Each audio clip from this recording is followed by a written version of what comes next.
Chapter 41, To Repay Grievances Fairly Part 2. Once clouds over Xiao and Xiangjin rivers finished, Chu Yusu took down her hands and elegantly stood to bow to the three people before she returned to her seat. Chu Qingju saw her fingertips appear to be slightly red and her eyebrow twitched.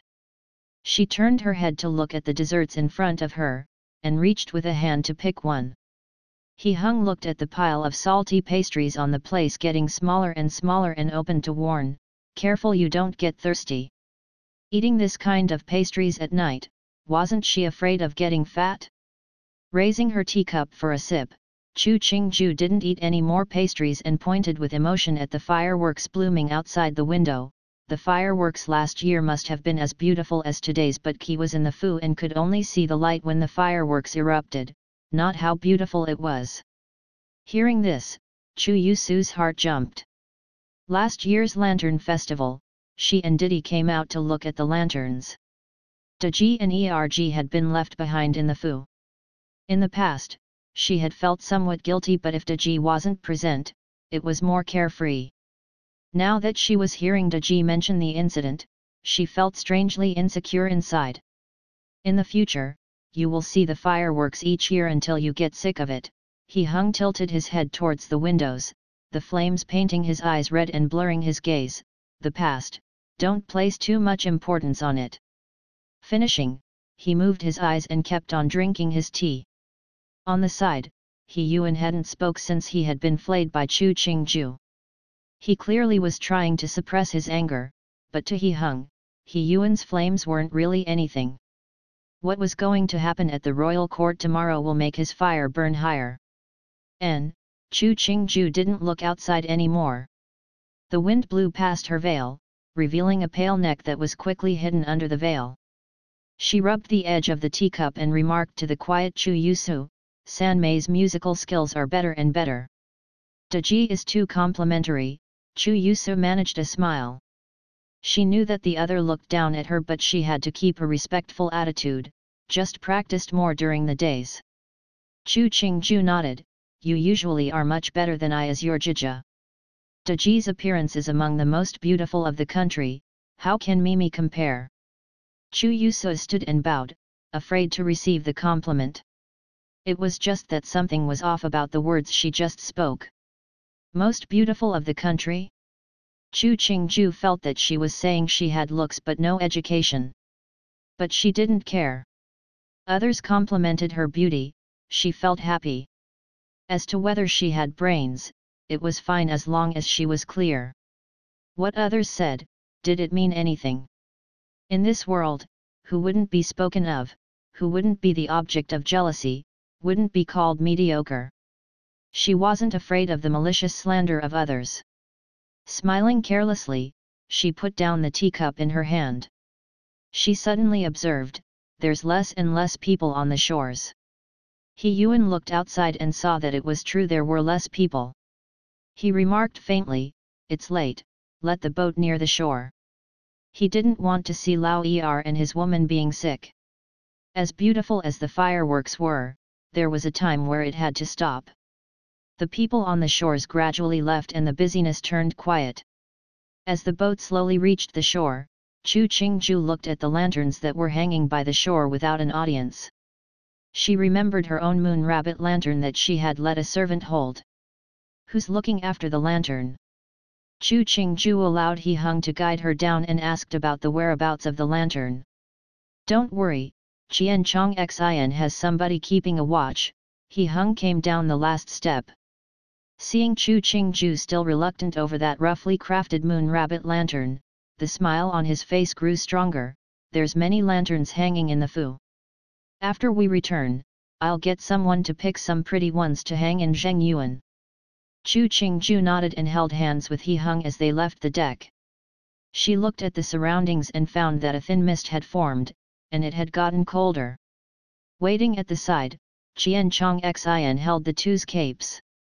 He first helped Wang Ye put his own. When he was preparing to serve Chu Qingju, he was waved away by who personally did it. The soft shoe brocade cape was embroidered with faint flower patterns. Under the moon, it had a hazy beauty. Chu Qingju saw He Hung put the cape on her and lowered her head to tie it, but found He Hung had stolen a head again. He Hung's fingers had been carefully cut and cleaned. The joints were somewhat visible, giving off the feeling of security and strength. Chu Qingju smiled and raised her chin to allow He Hung to tie her cape for her. Chu Yusa silently stood in the corner. Nobody came up to serve her, no one even looked at her. She watched as Duan Wang lowered himself to tie Jiji's cape for her and suddenly felt ill and ironic. Nowadays, Daji was high up in the sky, served and fawned over by countless people as Duan Wang Fei. And she had to use all her heart and mind to curry favor with Rui Wang. Even if she was successful, she could only be a Ce. Since it's late, Erge and Er Sao should return to rest early. He Yuan saw He Heng's actions and stopped. He continued, I should return too. The two carriages had been waiting at one side to take their owners back to their fu. He Yuan finished speaking and headed to his own carriage. Behind him, Chu Yusu hesitated and bowed to He Hung and Chu Qingju. In the end she still followed in He Yuan's footsteps and got on the carriage of Rui Wangfu. Chu Qingju watched as Rui Wangfu's carried leave. The smile on her face had a hint of additional disdain. Rui Wang Ye has such an unrestrained temperament. Hearing this, He Hung smiled. He's always been like this since he was young. Because of it, he's gotten into countless conflicts with Daji. It's just Fu Huang has biasly favored him that after these years, he has gotten more and more of a personality. That He Hung could say the words biasly favored, it could be seen just how unfair Qingde Emperor was. And He Yuan has offended many. Rationally, an imperial son is favored by the emperor as much as he was, there should be many who followed him to earn a part in pushing him to the throne. But this Rui Wang really didn't have that many people following him. It could be seen that even the officials in the court felt that one day, he would break himself. But, it might be that Qingde Emperor preferred him this unruly. Maybe it allowed him to feel safer? Feeling that her thoughts were running off topic, Chu Qingju blew out a breath. I don't know why San Mei would follow Rui Wang, this is getting messy. She couldn't discuss the imperial sons, so she could only shift the topic to Chang Di Gongfu. Whatever they do, it has nothing to do with you. There's no need to worry yourself over these people. He Hung understood what He Yuan was planning. To how cheap He Yuan was, he looked down on it. He was going to take a woman of Changde Gongfu and thought that was slapping him on the face, and for him to blame Qingju? He Hung thought to there and thought it was a bit funny. He wasn't a rash young boy, he wouldn't blame others for this occurrence. He Yuan was thinking of others like they were him, that really didn't fit him. When they returned to the Wangfu, the night was already late. Early on, servants had hung lanterns in the Zheng Yuan. Chu Qingju and He Hung washed before they slept. They were in a good mood thought, not being affected in the slightest by He Yuan. It was He Yuan that, upon returning to his fu, threw a moderate fit. He didn't even pay attention to Qin Bailu's request for a meeting. He only ordered the servants to send Chu Yusa back to Changde Gongfu. When Qin Bailu heard that Wang Ye and Chu Sanxiaja were together at the Lantern Festival, she almost smashed something in anger. At last, she could only push down the anger. Changde Gongfu already had a Wang Fei come out of there, why would they think to send the other daughter to be a Ce? Barely keeping a lid on her temper, Qin Bailu thought hatefully that no matter what, if this woman did enter the fu, she wasn't going to go easy on her. On the second day after the Lantern Festival, a major event exploded at court. Before the imperial envoy sent to Jiangnan had reached their destination, they had been attacked by assassins. Cheng Wang had been wounded in the arm and gotten a high fever. The minister of the right, Wei Xian Qi, was wounded even more serious, and was still in a coma. Instantly, the entire court roared. Who would have such daring to assassinate imperial envoys? Did they want to silence them? Chapter 42 To Repay Grievances Fairly Part 3.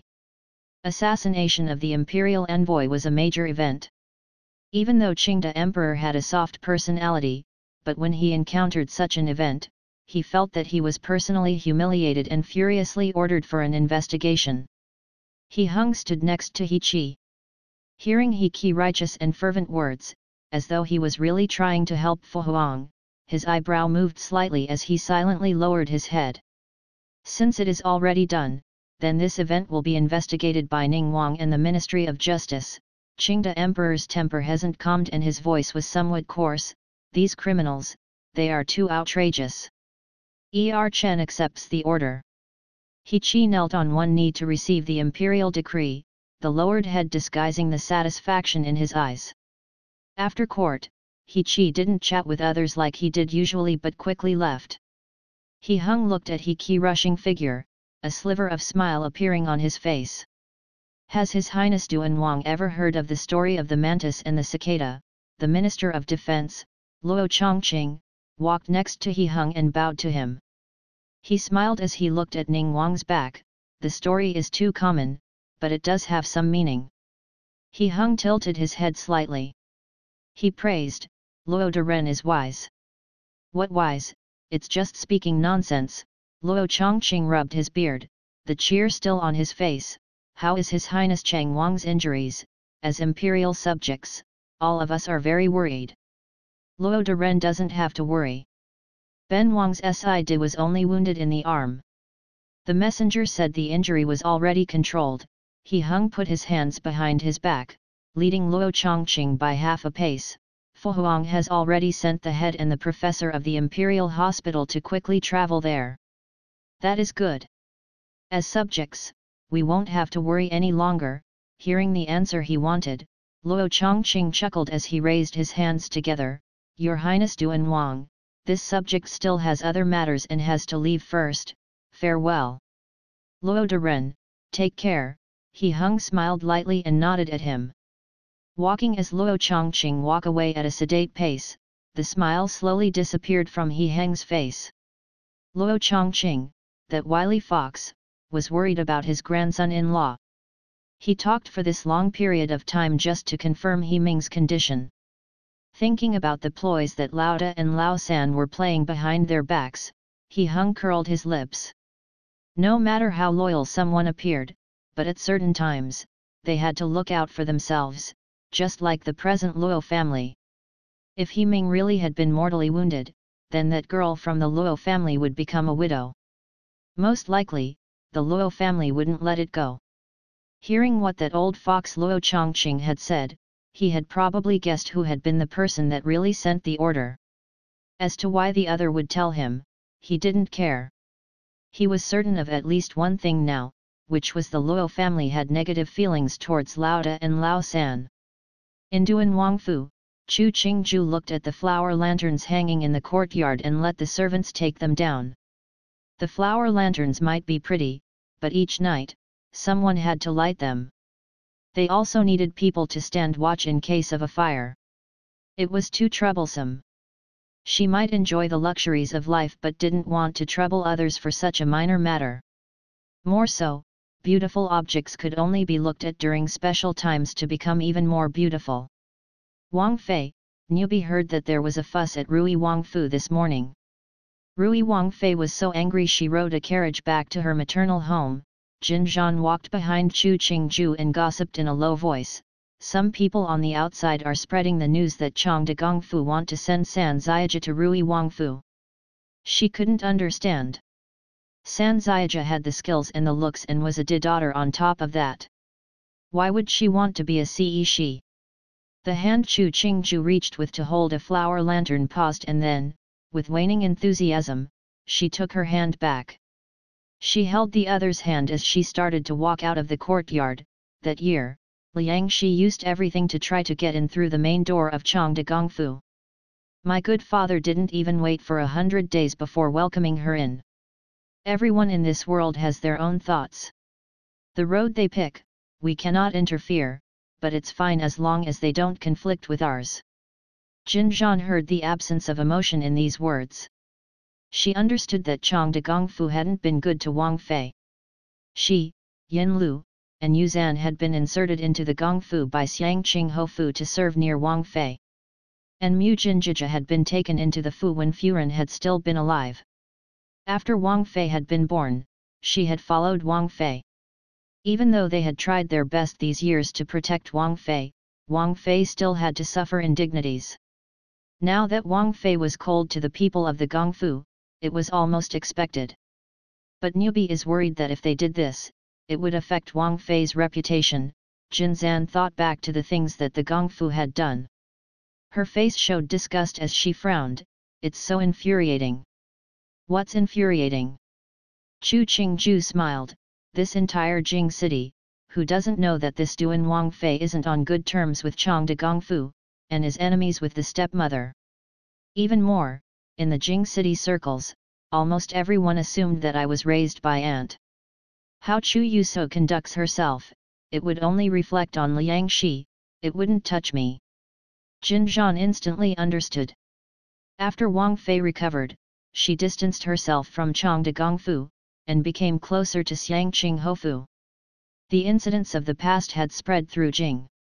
She said with some joy, "Thank the heavens that these people can't affect Wang Fei." If Wang Ye blamed Wang Fei for these happenings, that would be a disaster. Chu Qingmu only laughed. There weren't that many lucky happenings and coincidences in this world. It was all made by people. Thinking about that family, her smile turned cold. And this world didn't have that many people that repaid grievances with a virtue. Coming out of the Zheng Yuan, it was a green stone path. On the two sides of the path were bamboo forests that were hidden behind the fake mountains, creating a clean and elegant scene. After passing through a moon door, it led straight into the main garden of the Wangfu. At the end of the right stone path, there was a small stream and a little bridge on top. When Chu Qingju had free time, she liked coming to the bridge to feed the fishes. That was more interesting than sitting in the halls and looking at the koi in the lotus pond. Randomly scattering the fish feed down, she watched as some goldfish carefully and quickly swallowed the food. She pointed at a nondescript black fish. This fish isn't as beautiful as the koi, but just swimming quietly next to the stones. If we don't pay attention, we can't even find it. Jin Zhan took a closer look and said uncertainly, "That one also seems to be a koi, but it's just so inconspicuous." Raising an eyebrow, she scattered another handful of fish feed. She saw the black koi was like a bolt of lightning, swallowing a series of pellets before swimming away.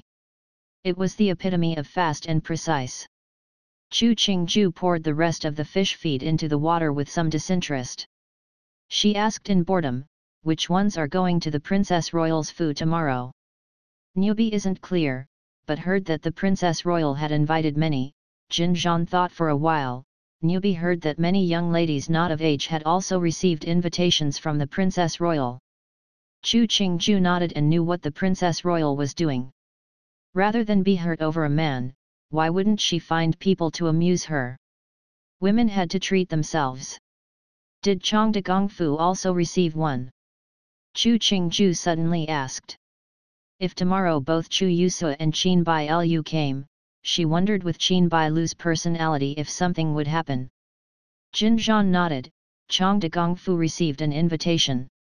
Chu Qingju rubbed her chin and observed, "Then I have to be careful tomorrow, and prevent myself from being pulled in." Just as she finished, she saw Huang Yang running quickly towards her and reporting that Jing Gaifei had bestowed some gifts. What Jing Gaifei had bestowed, the servants didn't have the qualifications to receive. Chu Qingju could only personally come to receive them. What surprised her was that Jing Gaifei had let people send over a few palace flower and glass hair ornaments. These were finely crafted and from a glance it could be seen only those of high status could use them. Strangely, Chu Qingju felt that Jing Gaifei was helping to prop her up. Tomorrow, there would be many womenfolk at the Princess Royal's foo. When there were many women gathered together, they naturally would like to compare clothing and jewelry. Jing Gaifei was bestowing down objects from the palace. It at the very least sent a message that Jing Gaifei, as her popo, was very satisfied with her, as the Urxi. She touched the palace flower. Chu Qingju's face revealed the smile. Maybe Jing Gaifei wanted to tell the others that she, as her popo, wasn't unsatisfied at all because of what was happening with Chang de Gongfu. What Jing Gaifei had done was block the insults she might have gotten from the two's huli tomorrow. And also told the women tomorrow that Jing Gaifei was on her side. Even though the majority of the reason that Jing Gaifei had made such a move was because of Duan Wang, Chu Qingju took this offering of goodwill. Because Jing Gaifei had many ways to show her side but chose the one that was most advantageous for her. Tomorrow, I'll be using this palace flower and this glass hairpin. Chu Qingju picked two and put them in a small sandalwood box. She gave it to Yuan, who usually made up her hair, pieces from the palace. They should be more exquisite and rarer. The most important was that, to anyone with some skill and knowledge, they would know at a glance that these ornaments could only be used by those high up in the palace. Then there was no need to say where these objects came from. In Zhongjing Palace, Jing Gaifei leaned on an armchair and said to Ding Mama, "The gifts went out. I hope Erxifo will understand."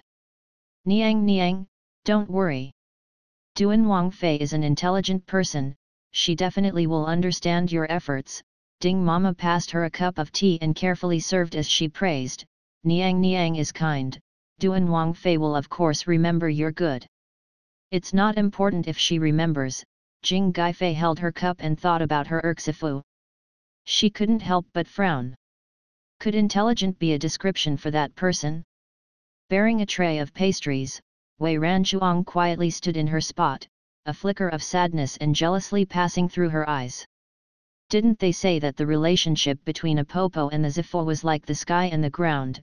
Why was even Aunt worrying for Duan Wangfei now? Thinking about Duan Wangfei's conduct and manner of speech and what her aunt had once said to her, Wei Ranchuang gritted her teeth, but the plate she had been holding accidentally fell to the ground. Jing Gaifei saw Wei Ranchuang standing at the doorway and set down the teacup in her hand. She said calmly, "Ranchuang, you have stayed for a long time in the palace. Your mother is probably missing you. Ben Gong will let someone send you back tomorrow." The phrase used here was which is the question that led the answer which created the phrase. To repay grievances through virtue was thought by the scholars to be unusable, as if they replayed grievances with a virtue/boon, how would people repay a virtue? Therefore, the correct answer was to repay grievances justly and to repay a virtue with a virtue. Chapter 43, To Repay Grievances Fairly Part 4. Wei Ranchuang sat inside a blue cloth-covered carriage, holding a bag in a daze. The shaking as the carriage moved forward did nothing to clear her head. After the carriage moved forward for a period of time, it suddenly stopped.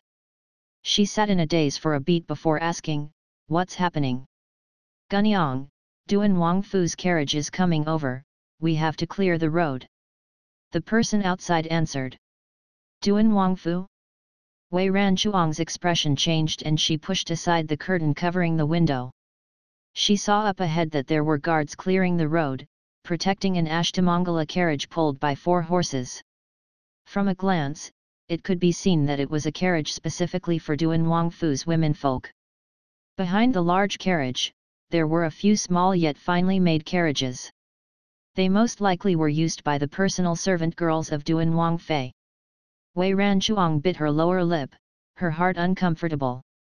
Even Duan Wangfei's personal attendants were riding in a carriage that was better than the one she had. She let the curtain down. As she listened to the people outside use astonished and admiring voices to talk about Duan Wangfu's carriage, her stare gradually became resolute. After Duan Wangfei's procession had passed, the green cloth-covered carriage that Wei Ranchuang sat in started to sway as it made its way forward again.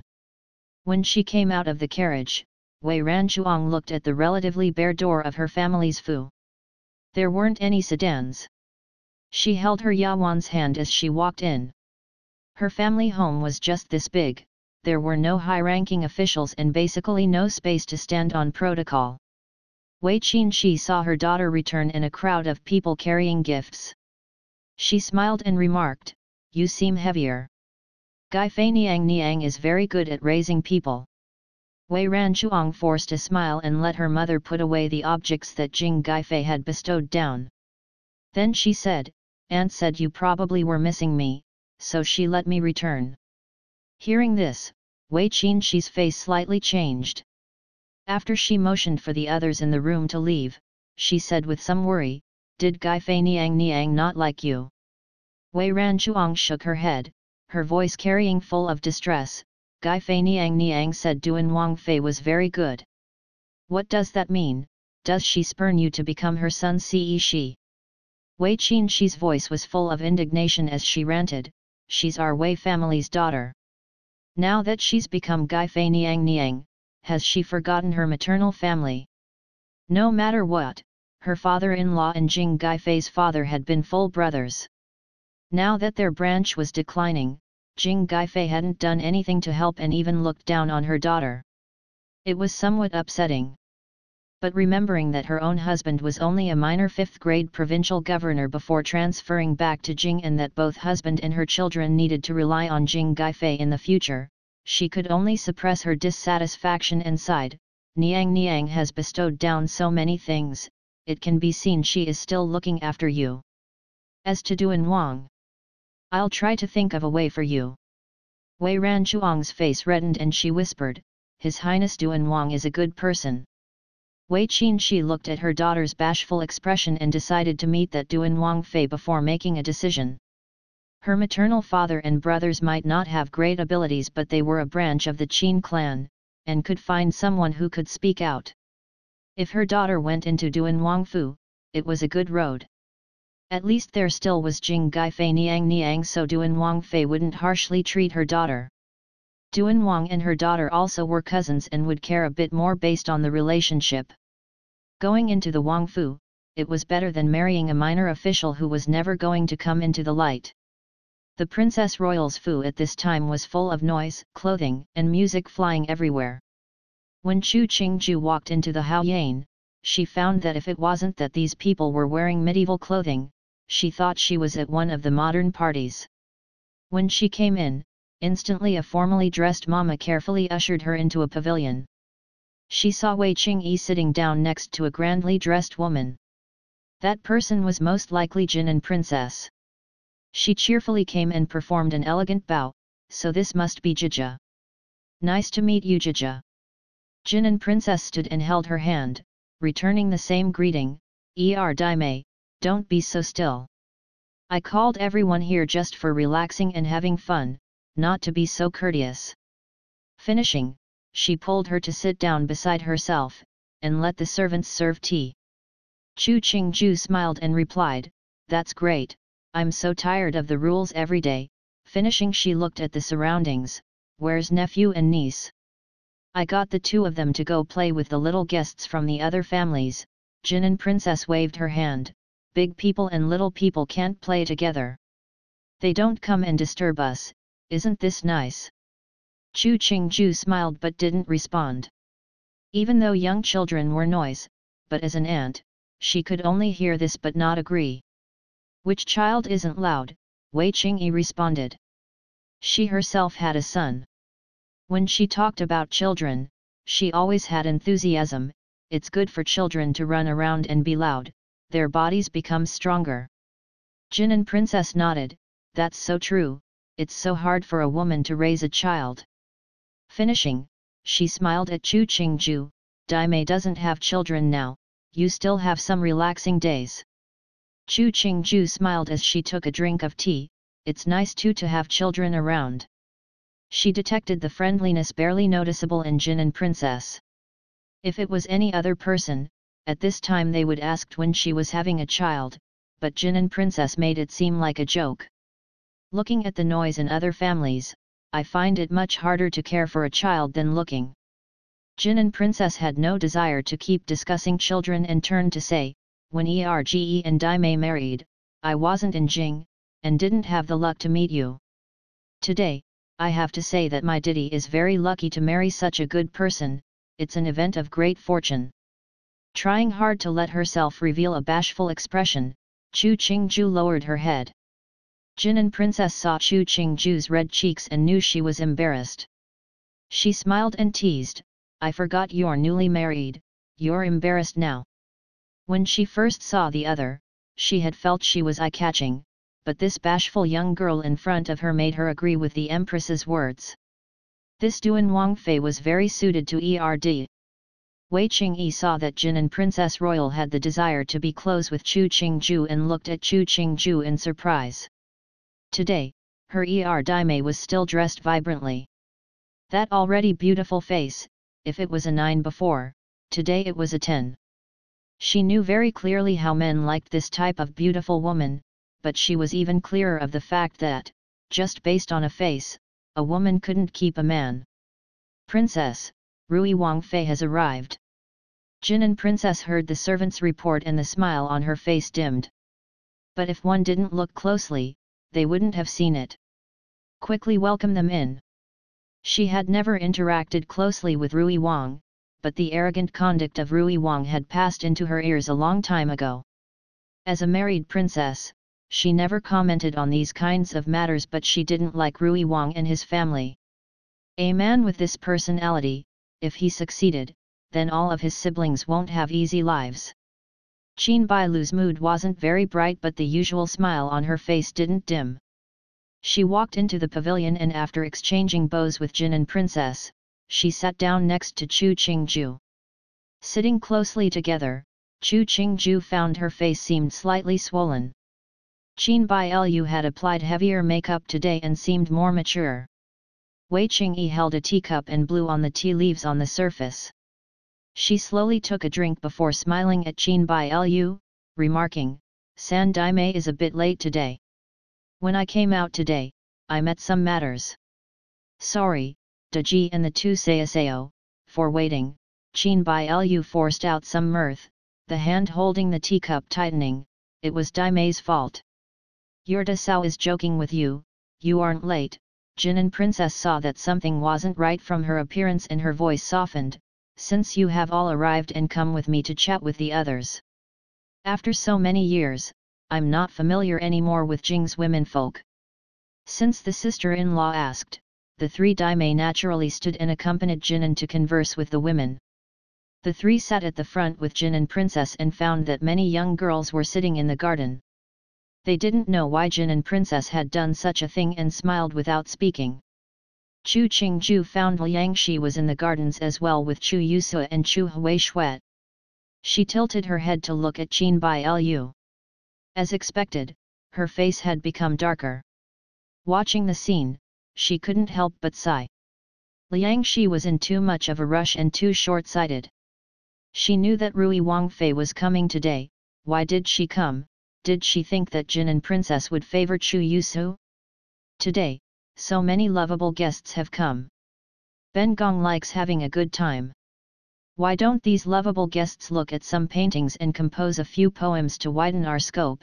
Jin and Princess' tone was a consulting one, but when her words landed, people appeared with drawings and brush and ink.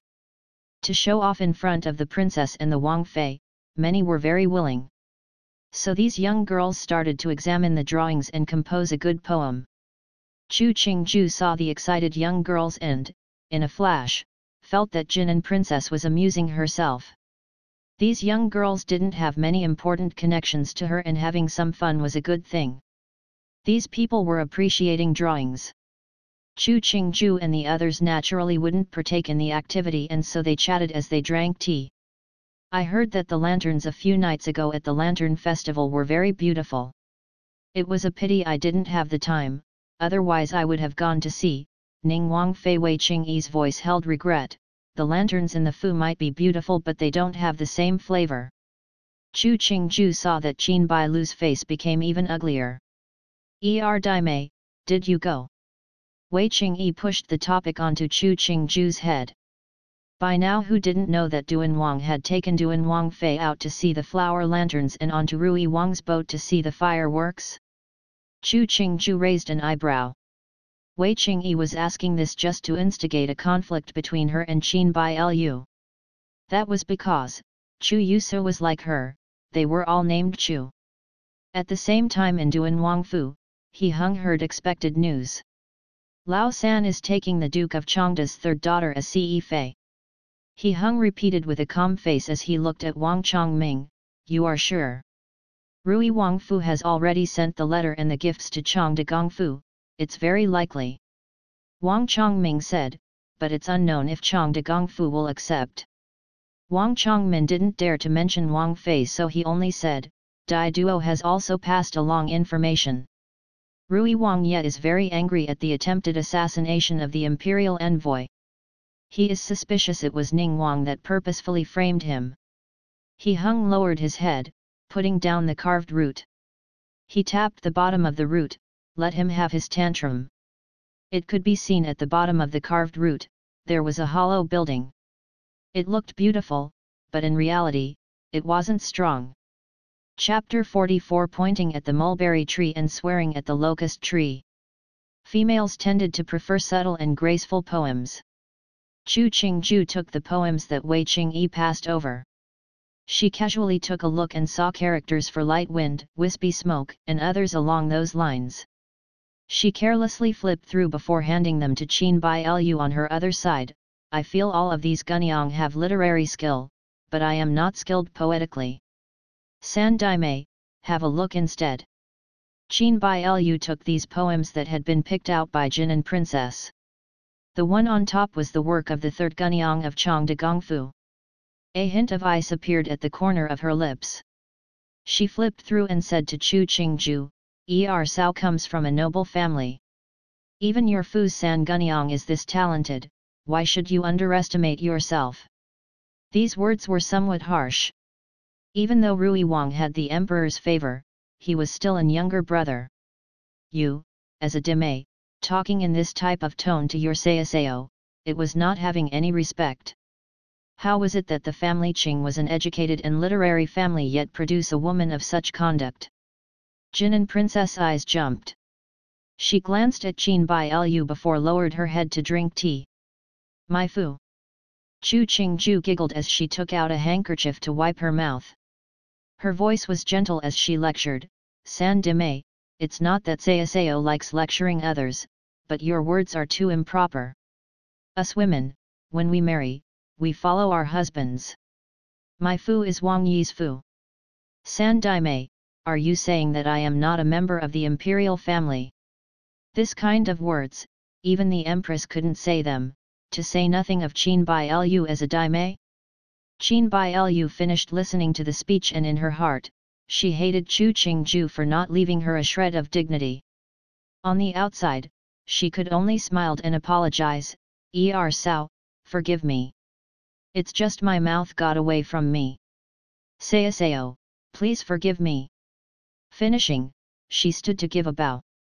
Chu Qingju didn't stand to return the bow but nodded instead, Mimi doesn't have to be so courteous. There isn't that many protocols between us Huli, but today, I had to say a word. Now, I am Duan Wang Fei, my mother is Chu Tian Shi. Daimei, you can't get mixed up in the future. The smile on Qin Bai Lu's face almost froze. She hadn't expected Chu Qingju to straightforwardly throw the Duke of Changde aside. Thinking about the rumors involving Chang de Gongfu and Duan Wang Fei. That the Duke of Changde was a dissolute person, not yet 100 days after his wife had died, he married a wife. That Chu Liangshi was not a loving mother and harshly treated the daughter of the previous wife, and didn't even care for the Shu daughters, only being caring to her own daughter and her maternal family. No wonder that everywhere in these past days were the previous scandals of Chang de Gongfu. It was waiting here. Chu Qingju wanted to clearly express her attitude towards Chang de Gongfu. Many people had come today and in front of all these people, Qin Bai Lu couldn't throw a tantrum despite the great humiliation she endured. She could only sit with her suppressed rage. She handed the poems in her hand back to Jin and Princess, which one does Princess think is the best? Chu Qingju looked at her anger simmering under the surface and thought uncharitably that Rui Wang and his wife were naturally a couple. Their way of speech was not well thought out and insulting. Their arrogant conduct was just asking for retaliation. Ben Gong feels that the young ladies Chu and Lu are both good. Jin and Princess raised her head, who are these two Gunyang, come up to let Ben Gong see. Chu Qingju looked at the Gunyang that came up to bow. Chu Yuso was warm and beautiful to the eye, the Lu family's Gunyang was thin and graceful. She was truly someone that would catch someone's eye. If she didn't guess wrong, This family Lu's Gunyang should be the great scholar Liu Jinghong's daughter. You wrong. Ben Gong sees you two's poems both have their own merits. They say there is never just one winner in the arts. Why don't you both be the winners? Jinan Princess had heard of the event between Chu Yusu and Rui Wang. She gave Chu Yusu an extra look. This woman did have the looks of a spring flower, her brows like a painting. At this time, she couldn't help but look at Duan Wangfei as she smiled faintly and tasted the tea. The two were sisters of the same father, but their appearances and aura were completely different. Chu Yusu was very beautiful, but it wasn't a rare kind of beauty. But while Duan Wangfei's appearance wasn't peerless, it just made people feel she was unspeakably beautiful, each move and word carrying the flavor of beauty. This probably was each person's charisma. Jinan Princess let the servants present a set of precious ink and hair ornament to Chu and Liu before giving a few more compliments and letting the two sit down. She didn't even mention once the relation between Chu Yusu and Chu Qingju.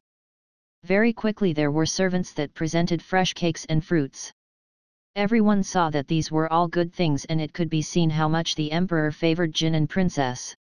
No wonder the Wangfeis were all this harmoniously interacting with Jinan Princess. Even a person as proud as Rui Wangfu was courteous. From beginning to end, Wei Xian Qi, who hadn't spoken more than a few words, felt that Chu Qingju's fate seemed to naturally conflict with Qin Bai Liu. And each time, it was Chu Qingju who won. Chu Qingju dared to humiliate Qin Bai Su, she must be relying on the favor that Duan Wang held for her. Otherwise, why would she speak without regard for the consequences? She thought in derision, when Duan Wang didn't favor her, how would she live? If she had offended the Zhuli underneath her, who would pity her in the future? If it was her, she would have said it more beautifully, at least, she wouldn't have made it so the person had no dignity left. She sighed and raised a teacup to disguise her emotions. Sometimes, only the cruel reality could make women learn and grow. We are pretty done with the drawings.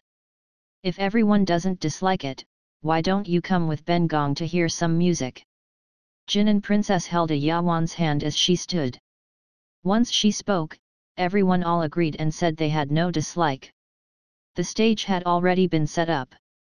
After everyone sat down, the actors started singing. The meaning, broadly said, was a heartless man and a girl in love. In the end, the woman grew old and left before the man regretted his actions and repented. Chu Qingju saw this kind of plot and felt uncomfortable. Why was it that the woman had to stay at home to care for the elders, raise the children while the man could drink and be merry outside? When the woman was old and her youth was gone, the man would have been bored of playing outside and wanted to return home. Why was it that the man was considered to be so valuable and admirable when he repented? Who saw the youth of the woman, the blood and tears of the woman? When she was old, and couldn't enjoy the beautiful times of youth anymore, what was the use in the man repenting? According to her, these plays had been written by vulgar scholars to satisfy their own desires. They always wanted their own wives to be virtuous and taciturn, and hoped that other people's wives were extremely lusty. In reality, they would never be able to find a wife. The only thing they could do was eat one meal before looking for the next, squatting in old and drafty cottages fantasizing that a landlord's daughter or a noble daughter will wanted to marry them. Mujin saw her mistress' face wasn't well and changed a cup of hot tea for her. She asked in a small voice, "Mistress, is your body not well?" Chu Qingju held the teacup as she faintly replied, "It's fine. I just don't want to see this kind of man have such a virtuous and generous woman." She had been talking in a small voice but Jinan Princess had heard. Jinan Princess nodded and laughed icily, "That's so true, this type of man still managed to live out his days with his family, it's so disgusting. Get the singers to leave, Ben Gong doesn't like this play." The actors quickly retreated, not understanding how they had provoked Her Highness the Princess into such anger. A few days earlier, I heard a repeat of the record of Pan Zhawun, it's somewhat interesting. Does Jija want to hear? Chu Qingju gave a faint smile and commented, "The men and women in this world, they have to respect that karma will happen by the end. How can someone take advantage all the time? Jinan Princess felt that Duan Wangfei was becoming more and more pleasing to look at. She picked the record of Panjia before she said to Chu Qingju, Dai Mei, your words are good. I think the same. This Jinan Princess really did have some temper. Chu Qingju smiled as she raised the teacup, Your Highness is wise. Qin Bai Lu stared coldly as Chu Qingju and Jinan Princess talked. She turned her head to glare icily at Chu Yusu who sat in the corner. The women of the family Chu were all fox spirits disguised in those long sleeves which danced beautifully. The Jija was a temptress, the Mimi did what fox spirits always did. None of them were good. The record of Panjia was the story of a grassroots Suike who fell in love with a noble Zaija and tried different ways to win the good feelings of the Zaija. But this Suike had a childhood sweetheart who was his fiancé. The Suike wanted it all, so he concealed the information. In the end, what he had done had been found out by both the Zaija and the childhood sweetheart. He was rejected by both people and was in poverty for his entire life. The one he wanted to climb up to was the noble Zaija, the one he wanted to break off was the childhood sweetheart. In the end, he didn't climb up or break anything off. This was the biggest insult to the poor scholar's greediness. When this play came out, no one had originally recommended it. Which man would like to watch such a play? And the women who were enclosed in their inner chambers naturally didn't know there was this kind of a play.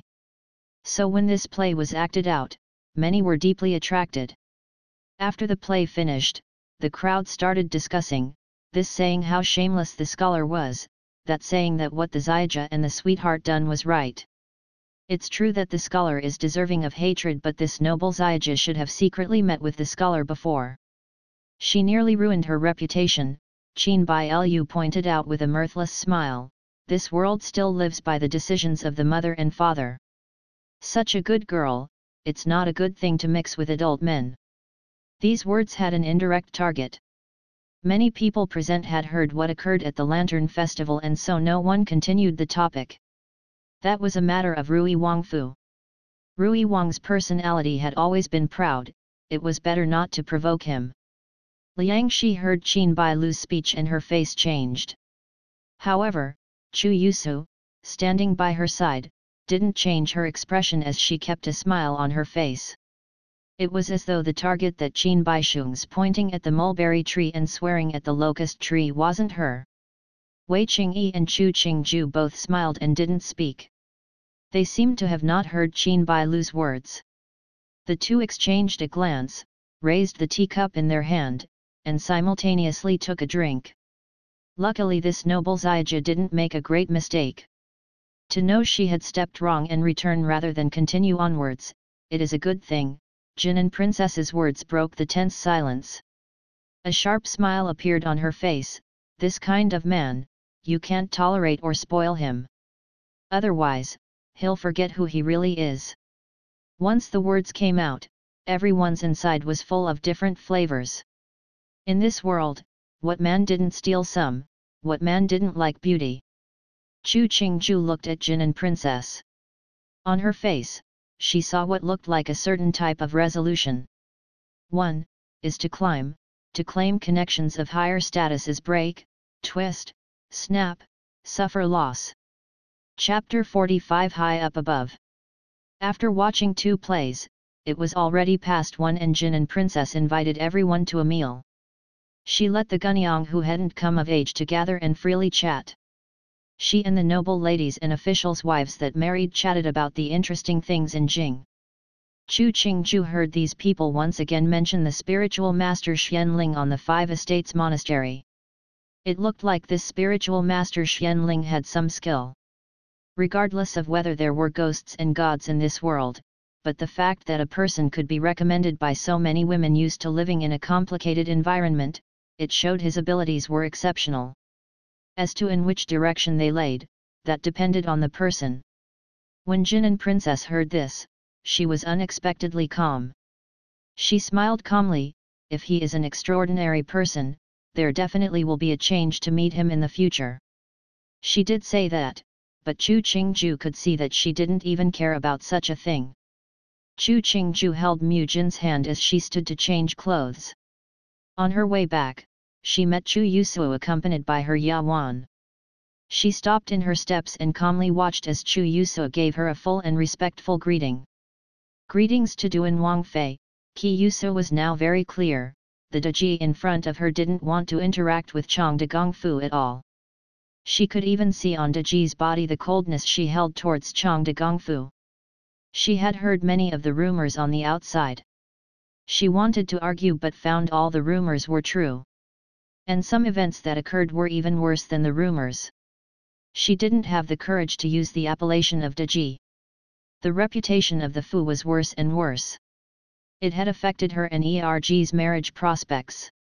She wasn't content with becoming the Furen of a normal official. But none of the descendants of the noble families wanted to marry her. So she wanted to try her best using her talents and beauty. It was better than mediocrely finishing her life. San Ziaja, please rise. Mu Jin saw her Wang Fei stand still and came up a step to give insubstantial support. She once again moved behind Chu Qingju. Chu Qingju looked at the color of the sky. Why are you alone here? I just saw the Gunyang of the Tao and Lu families chatting together, why don't you go play with them? Chu Yusu's face was somewhat ugly. She forced a smile and answered, just wanted to take a walk. Nodding, Chu Qingju didn't speak more. I'll go first, you be careful. Farewell Wang Fei. Chu Yusu bowed again.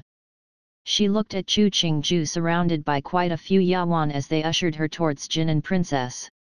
She bit the corner of her lip to push down the soreness in her heart. By now, those noble girls weren't willing to interact with her. They thought they were so high up, not willing to interact with her as someone willing to become a key. Really, they were normal people as well. In the future, they also had to pour their heart to try to hold their husband's heart and still manage the favored Shi. By that time, they would all be that common eye of the fish. This kind of thoughts might just be Chu Yuso comforting herself, but by now she could only think like so to keep that strange sense of jealousy she had towards Chu Qingju. She shouldn't fantasize, that if the person decreed would have been her, the person respected and flattered would be her. Wei Qingyi and the others saw Chu Qingju return and teased, you finally came back, we just mentioned you. Mentioned me. Chu Qingju sat back on her original seat, picking up an already skinned tangerine to put into her mouth. Said you have good fortune. All the Shi in the Fu are so obedient and doesn't have too many tricks. Wei Qingyi smiled, not like our Fu, there's many beauties. Chu Qingju gave a cough and swallowed down the tangerine. She wiped the corner of her mouth, Da Sao is joking. Just recently, a Ce Fei on Duan Wangfu had been demoted to Qi, and then a certain Tong Fang had died due to illness. Before that, there was a Tong Fang married off to the estate. This was being called obedience. Was this Wei Qingyi purposefully shaming her? I'm not as virtuous as Da Sao and can't run a household so well. Da Sao, don't laugh at me. Chu Qingju knew the only people present who dared to discuss Duan Wangfu was the three of Jin and Princess, Wei and Qin. She smiled at Jin and Princess and informed, Jija, you may not know, Da Sao is virtuous and able, but she always compliments those that are not, like me. Jija, you have to help get justice for me. All right, Ben Gong's brothers could marry you all to be Wang Fei, it's their good luck. Jin and Princess smiled as she placed a place of red date cake into the middle, all of you eat a bit more cake, and don't mutually compliment each other anymore. Wei Qingyi smiled and let the topic go. She knew that Duan Wangfu was controlled now by Chu Qingju. The Haoiwan was like a steel box. A few days ago, Wang Ye had a dark expression on his face because of a certain Tong Fang's death. That Tong Fang must have been Wang Yi's person. The people accompanying them were Furen that were of some status. It was a pity that Chu Qingju's aunt, Tian Luoshi, wasn't here. Otherwise, Chu Qingju wouldn't feel so bored. Jin and Princess holding a picture-admiring banquet today, it was to let these Furen knew that she, Jin and Princess, was going to put roots down in Jing. At the same time, it was letting them go home to tell their husbands, she was going to sort out her Fuma the Count of Bai Lu. These people should widen their eyes and don't involve themselves. This tactic had the flavor of pressuring people through privilege. But who was it that let her be the princess royal as personally decreed by the emperor? It wasn't as though there weren't other princesses in the Dalong dynasty, but she was the only princess royal. This was enough to prove her position. Chu Qingju felt that Jinan Princess was a smart and realistic woman. She had a privileged identity, she didn't have to embarrass herself for that supposed feelings. She had given birth to son and daughter for the Count of Bai Lu. Rationally, the Count of Bai Lu shouldn't be able to have a key, but the Count of Bai Lu did such a thing. This didn't just humiliate Jinan Princess, it was humiliating the imperial family. If today, Jinan Princess allowed such a thing to occur, then in the future, other Princess Fuma will follow in doing so. One leads to the next. At the end, the most tragic would be the women. After the banquet finished, Chu Qingju came out of the Princess Fu and saw Yang Shi and Chu Yusua at the main gate. Towering above them was Qin Bai Lu. She didn't stop her steps, passing through the three of them to enter her carriage. Others were willing to act out a drama, she didn't want any drama. The carriage started moving. Chu Qingju looked through the window and managed to see Qin Bai Lu show a disdainful smile at Liang Shi and Chu Yusu. Liang Shi's face was full of rage that didn't dare erupt. She curled her lips and let go of the curtain. Returning to Duan Wangfu, Chu Qingju saw Xu Kui and Rui Xiang standing guard outside the gate to the Zheng Yuan. She knew that it was possible that He Hung was inside, so she asked, "Is Wang Ye inside the room?" Xu Kui bent and answered, "Wang Fei, Wang Ye had come for a while." Nodding to show she knew, Chu Qingju passed through the main gate and crossed the garden of the Zheng Yuan. When she came to the outer room of the suite, she saw He Hung was looking at the beauty dancing under the moon that she had the servants hang up on the wall. "Wang Ye," Chu Qingju smiled and walked next to He Hung. She stood abreast with him. "What's wrong with the painting?" "I remember, you also have such a long dress." He Hung kept on feeling that there was a shadow of Chu Qingju in this painting. "How come Wang Ye didn't think that this painting is me?" Chu Qingju laughed. He Hung looked at the signature of the scroll. It was actually Chu Qingju's work. The time of the painting was just a few days ago. No wonder he hadn't seen it yesterday. It must have been that someone hung it up today. Qingju knows how to dance. He Hung was shocked. There were many noble girls that studied the Qin, Qi, literature, and art, but there was not even a few that learned how to dance. "Learned myself," Chu Qingju raised an eyebrow, as though she was proud yet helpless. "In the past, there wasn't anything to do. In the room by myself, I wanted to spend away the time, so I studied from the books." He Hung knew that Chu Liangshi hadn't been good to Chu Qingju and had expected that she wouldn't have spent any thought on letting Chu Qingju learn the things that proper women should know. He saw her smile was both proud and helpless. He smiled and asked, "When will I have the luck to see?" Chu Qingju raised her smooth and beautiful chin like a proud empress. "When Wang Ye does something that makes Qi happy, Qi will consider this matter." Clearly calling herself Qi, but He Hung heard a hint of pride. But he still felt that the other's state was so ticklish to his heart. He couldn't resist reaching with a hand to touch Chu Qingju's waist. Qingju's waist is thin and flexible, it should make for an extremely beautiful dance.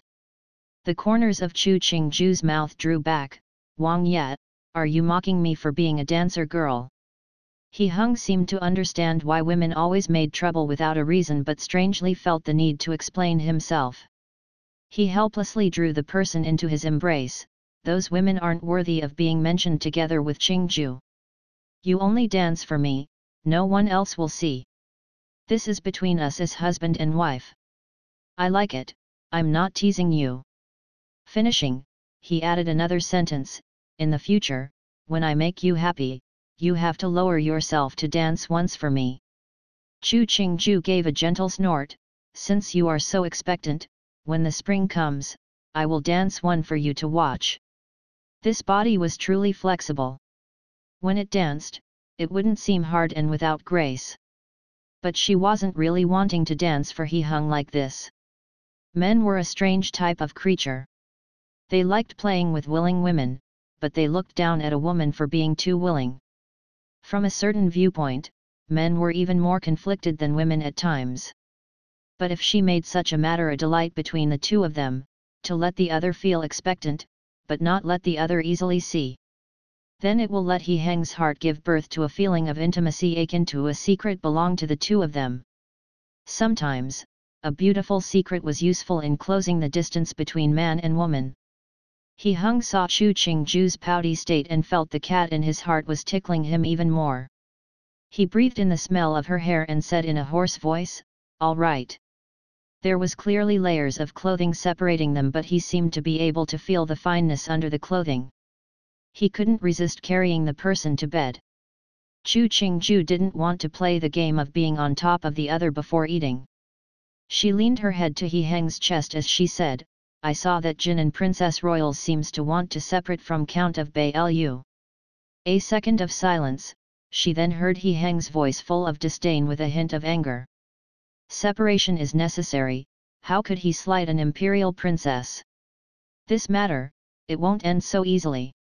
Chu Qingju gave a smile of unclear meaning. Look, this was the people of the imperial house. No matter how arrogant, warm, or honest they were usually, in their bones, the high attitude naturally existed.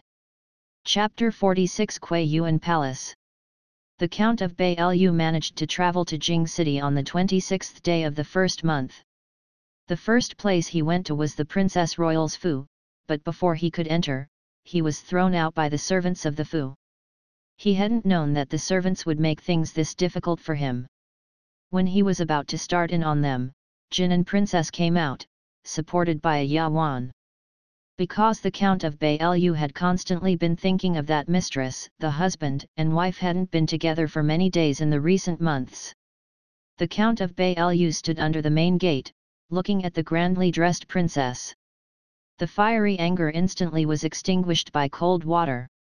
He muttered, "Princess! What is Fuma doing?" Jin and Princess looked mockingly behind him. "Why don't I see your little lover?" The Count of Bailu's face was conflicted. The servants and guards of the Princess Fu had filled the gate. He didn't want to humiliate himself in front of these people, but he had to do so. Otherwise, his entire Cao family would be impacted, to say nothing of protecting the mistress he liked. The princess misunderstood, "It was just a little bit of fun, it wouldn't have influenced the feelings between us." Count of Bailu forced himself to smile as he gave a deep bow. "I ask for Princess to forgive Wei Fu. Wei Fu will not do such an idiotic thing in the future." Jin and Princess disdainfully looked at the man in front of his eyes. He still was elegant and graceful, full of warmth and education. The person was still the same person, but the heart had changed. A man with a changed heart. If she kept it, it was just guarding a stinky skin, she would just disgust herself. For some reason, she wanted to laugh, and she did. "Fuma, this joke is really funny." Ben Gong, in the past, hadn't known that Fuma would have lost himself because of playing with an amusement. Idiotic or not, you know in your heart. These kinds of words, Ben Gong doesn't care to hear. Since it was Fu Huang's imperial decree that summoned you into Jing, you can go into the palace to explain to Fu Huang. The Count of Bailu's heart suddenly panicked. He heard the disdain in the princess' words. But if this event didn't have the princess to mediate, the emperor will definitely heavily punish him. And the family Cao would be over. Originally, his family Cao had been one with only a title yet no power. Now that the incident has gotten larger, they might not even be able to keep their title. Thinking about this, the Count of Bailu could only continue, "Princess, we have been together for so many years, we can't let such a minor thing affect our feelings for each other. This event, it was Wei Fu's great mistake. As long as Princess is willing to forgive Wei Fu is willing to do anything. Since you know we have been married for so long, why did you do such a shameless thing to break our union? Jinan princess wasn't moved and looked expressionlessly at the Count of Bailu. In this world, there is a reason for anything. These years, Ben Gong has never slighted any of your Cao family. You have treated me so, how can you come here? Finishing, she turned and ordered the gatesman, close the main gate.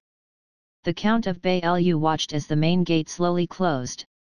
He wanted to beg, but seeing Jinan princess gaze, he couldn't say one word. Because the other's eyes told him, no matter what he said, the other wouldn't change their heart. The news that the Count of Bailu had begged to see the princess but was rejected quickly spread through Jing. Many said that the Count of Bailu was too reckless, and there were those that said the Count of Bailu wasn't smart enough, but no one dared to say that Jinan Princess Royal was too aggressive. It wasn't easy marrying a daughter of the Imperial family. When Chu Qingju heard of the incident, she let people find out more to tell her. In the deep courtyard, there really wasn't anything. If she didn't listen to what was happening outside to amuse herself, she didn't know how to spend her time. No wonder the women here put on big or small banquets, looked at flowers, tea, paintings when they had time. All these were just excuses for the noble women to gather and waste time. The night that this news had spread, the Fu received the Empress' decree. It said they were having a family banquet at Kui Yuan Palace tomorrow and that He Hung and Chu Qingju both had to be there. After receiving the decree, Chu Qingju felt a bit surprised. The Empress didn't seem to be one that meddled. To hold a family banquet so unexpectedly, it was most likely for Jinan Princess matter. He Hung saw Chu Qingju in deep thought, so he spoke, "You don't have to think too much. Tomorrow, other than us brothers, I'm afraid there will only be Zhangji Tu Jinan, Fuhuang and Muhao." This was saying that the other consorts didn't have the qualifications to be there? Chu Qingju understood. This was the warm-up to sorting out the Count of Bailu. She nodded, "Yes, it should be us maternal family who sort out this heartless man. To put aside such a good wife and entangle himself with an unclear woman, we can't let him off easily." Detecting Chu Qingju's anger, He Hung smiled and stated, "It seems you had a good time with Zhangjia." Chu Qingju sat down on the carved chair. She sighed and observed, "Zhangji is a good woman. The Count of Bailu is truly despicable. He clearly had a very good person at home, but he had to go out to touch the unclean and unknown ones. It can be seen that the feelings from these many years, to him, it wasn't important." Seeing her expression seemed tired, he didn't know how he just started speaking, "There are millions of men in the world. Some don't care for old affections, other people deepen their affections over time. Zhangji just met a bad man." Chu Qingju suddenly smiled. Her left hand propped up her chin. She tilted her head to He Hung and said, "Wang Ye has to be the person whose affections deepen over time." He Hung's gaze was dark. He answered hoarsely, "Naturally I'm the kind of person whose affections deepen over time." But in this sentence, he put emphasis on a certain word. "A man and woman alone." He Hung's purposeful flirtation aroused Chu Qingju's interest. They didn't know who moved first, but when Chu Qingju managed to react, she was already lying on the bed, revealing half a shoulder. He Hung's dog teeth were licking and biting at her shoulder. Feeling her shoulder tickle, Chu Qingju shrugged her shoulders and laughed out loud. This provoked He Hung to bite tighter. He said hoarsely, "It seems I didn't put in enough effort, that Qingju can still laugh." Finishing, he purposefully pinched at her waist, causing Chu Qingju to laugh even louder. He clearly knew that she was most ticklish at her waist, yet he still purposefully put his hand there. Chu Qingju flashed to deliberately hide in his embrace, and before he noticed, she took grasp of little Hung. She threatened, "Wang Ye, don't tickle me, it wouldn't be good if I accidentally move my hand." He Hung gave a deep laugh. He replied, "Wang Fei, are you threatening me?" Finishing, his body pushed down, pinning the person under his body. He gently kissed her ear before raising his head to look at her and saying, "Then you have to take good care of it." What is taking good care of it? Chu Qingju widened her eyes, looking innocently at He Hung. Her hand very carelessly trembled a few times and felt little Hung stand to attention. This was igniting He Heng's very large fire, and he instantly threw himself in. An hour later, the servants started to move the bathtub and hot water to Zheng Yuan.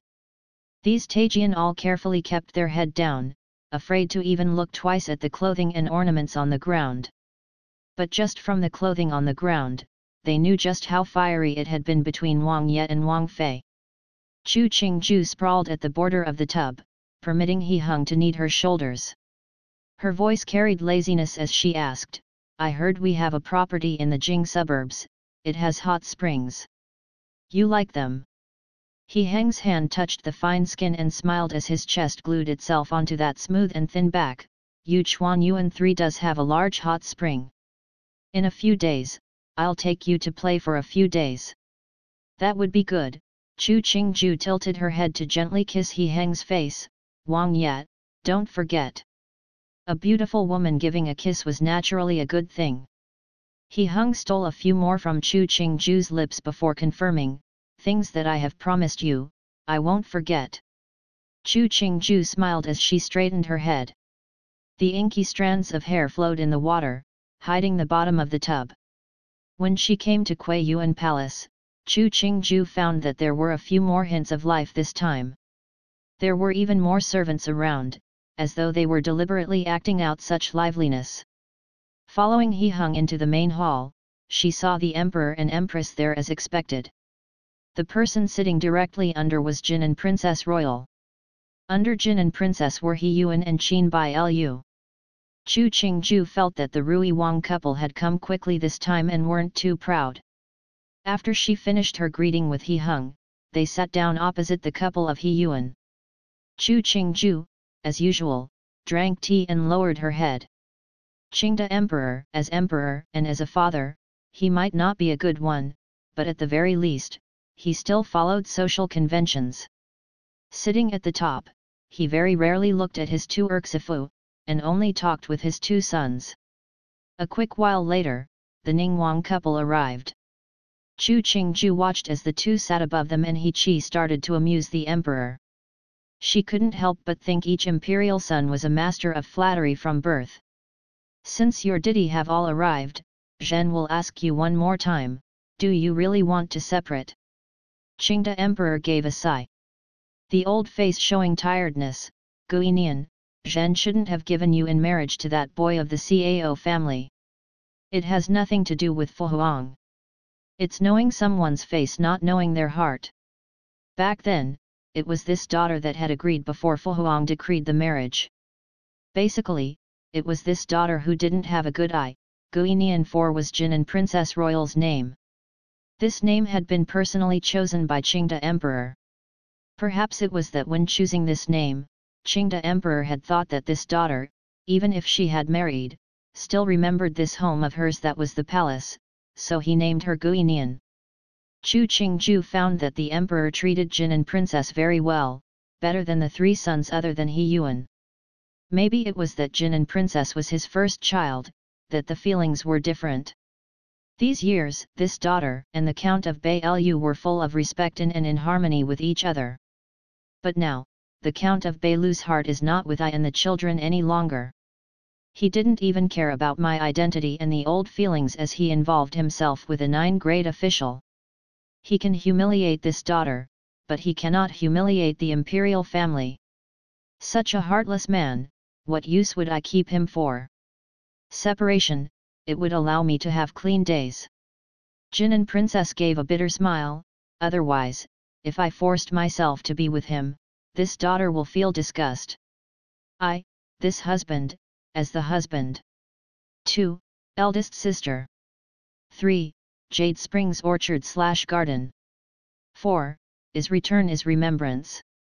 Chapter 47 The Imperial Knife Corps. The front hall fell into a period of silence. Then Chu Qingju heard Qingda Emperor gave a sigh. Since that is so, then Zhen will allow you to separate from the Count of Bai Lu. As to your children, they will be raised by you. Let your ditty help some in the future, finishing, Qingde Emperor looked at the three brothers. Do you have any objections? He Qi and He Yuan quickly demonstrated they had none. But it was He Hung that stood to ask. Fu Huang, after separation, Zhang Ji will be raising 2 children by herself. Even if us brothers will be there to it, it still might be too difficult. Why don't Fu Hung bestow a title on nephew and niece?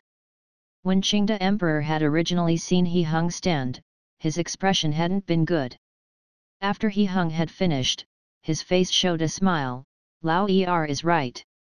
It should be like this. We will especially decree Cheng'er to be the Marquis of Dingzhong, Xianer as Ruyi Junzhu. Both shall change their surname to their mother's. After they grow up, then they will be titled. This was a true grace. He Heng's nephew and niece would change their surnames from Cao to He, and also received a title. In the future, no one in Jing would slight them because of their father. If they touched the imperial name, their statuses were drastically different. Jin and Princess Royal hadn't thought that it would be this smooth. She stood with tears in her eyes to thank Qingde Emperor. After the bow, she furtively looked at He Hung. Chu Qingju noticed that glance and knew the other was going to remember the gigantic boon He Hung had given her. To this, He Qi and He Yuan didn't have any objections but hated He Hung for being the one to do so. Even if this nephew did change to the surname He, it couldn't affect them competing for the throne and had no strong relationship to them. It was better to follow Fu Huang's desires and he could do a favor. Sitting at the side, the empress who hadn't spoke at all changed the look on her face. Jinan Princess wasn't her blood daughter but she had raised her for many years. They naturally held mutual feelings for each other. Jinan was humiliated, the most hurt was her as the mother. But she wasn't favored by the emperor and could only side. Hearing that the emperor was rewarding the 2 grandchildren, she had no more worries about Jinan Princess separation. After the matter was settled, Qingde Emperor stood. Zhen still has matters and will leave first. If that boy from the Cao family comes, you don't have to be courteous. The decree that Zhen will give him will be sent down tomorrow. These words meant, the man who bullied Zhen's daughter, you can play whatever with, and Zhen will take care of it. Chu Qingju quietly shed 2 large crocodile tears for the Count of Bailu. Landing on the hands of the He brothers, if he didn't die, he'll shed layers. After Qingde Emperor left, the atmosphere in the hall seemed to relax a fraction. Chu Qingju picked a small chopped piece of sugar cane and put in her mouth. After she chomped and sucked for the liquid, she hid her mouth as she spat out the remainder into the fine plate that a palace maid held with a bent waist. She ate a few more pieces before she wiped her mouth clean. She felt slightly constrained. Sugar cane, it needed one to bite off a piece and then another to chew for it to be enjoyable. Eating like this, it didn't have the freedom that was present biting the sugar cane off. But the act of eating was much prettier. Wei Qingyi almost couldn't believe her eyes. How did Chu Qingju dare to eat sugar cane in front of others? Wasn't she afraid of her eating appearance?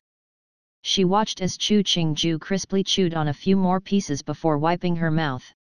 She jerked the corners of her lips. Demei has a good appetite. Chu Qingju smiled. Sweet things are eaten to make one feel better.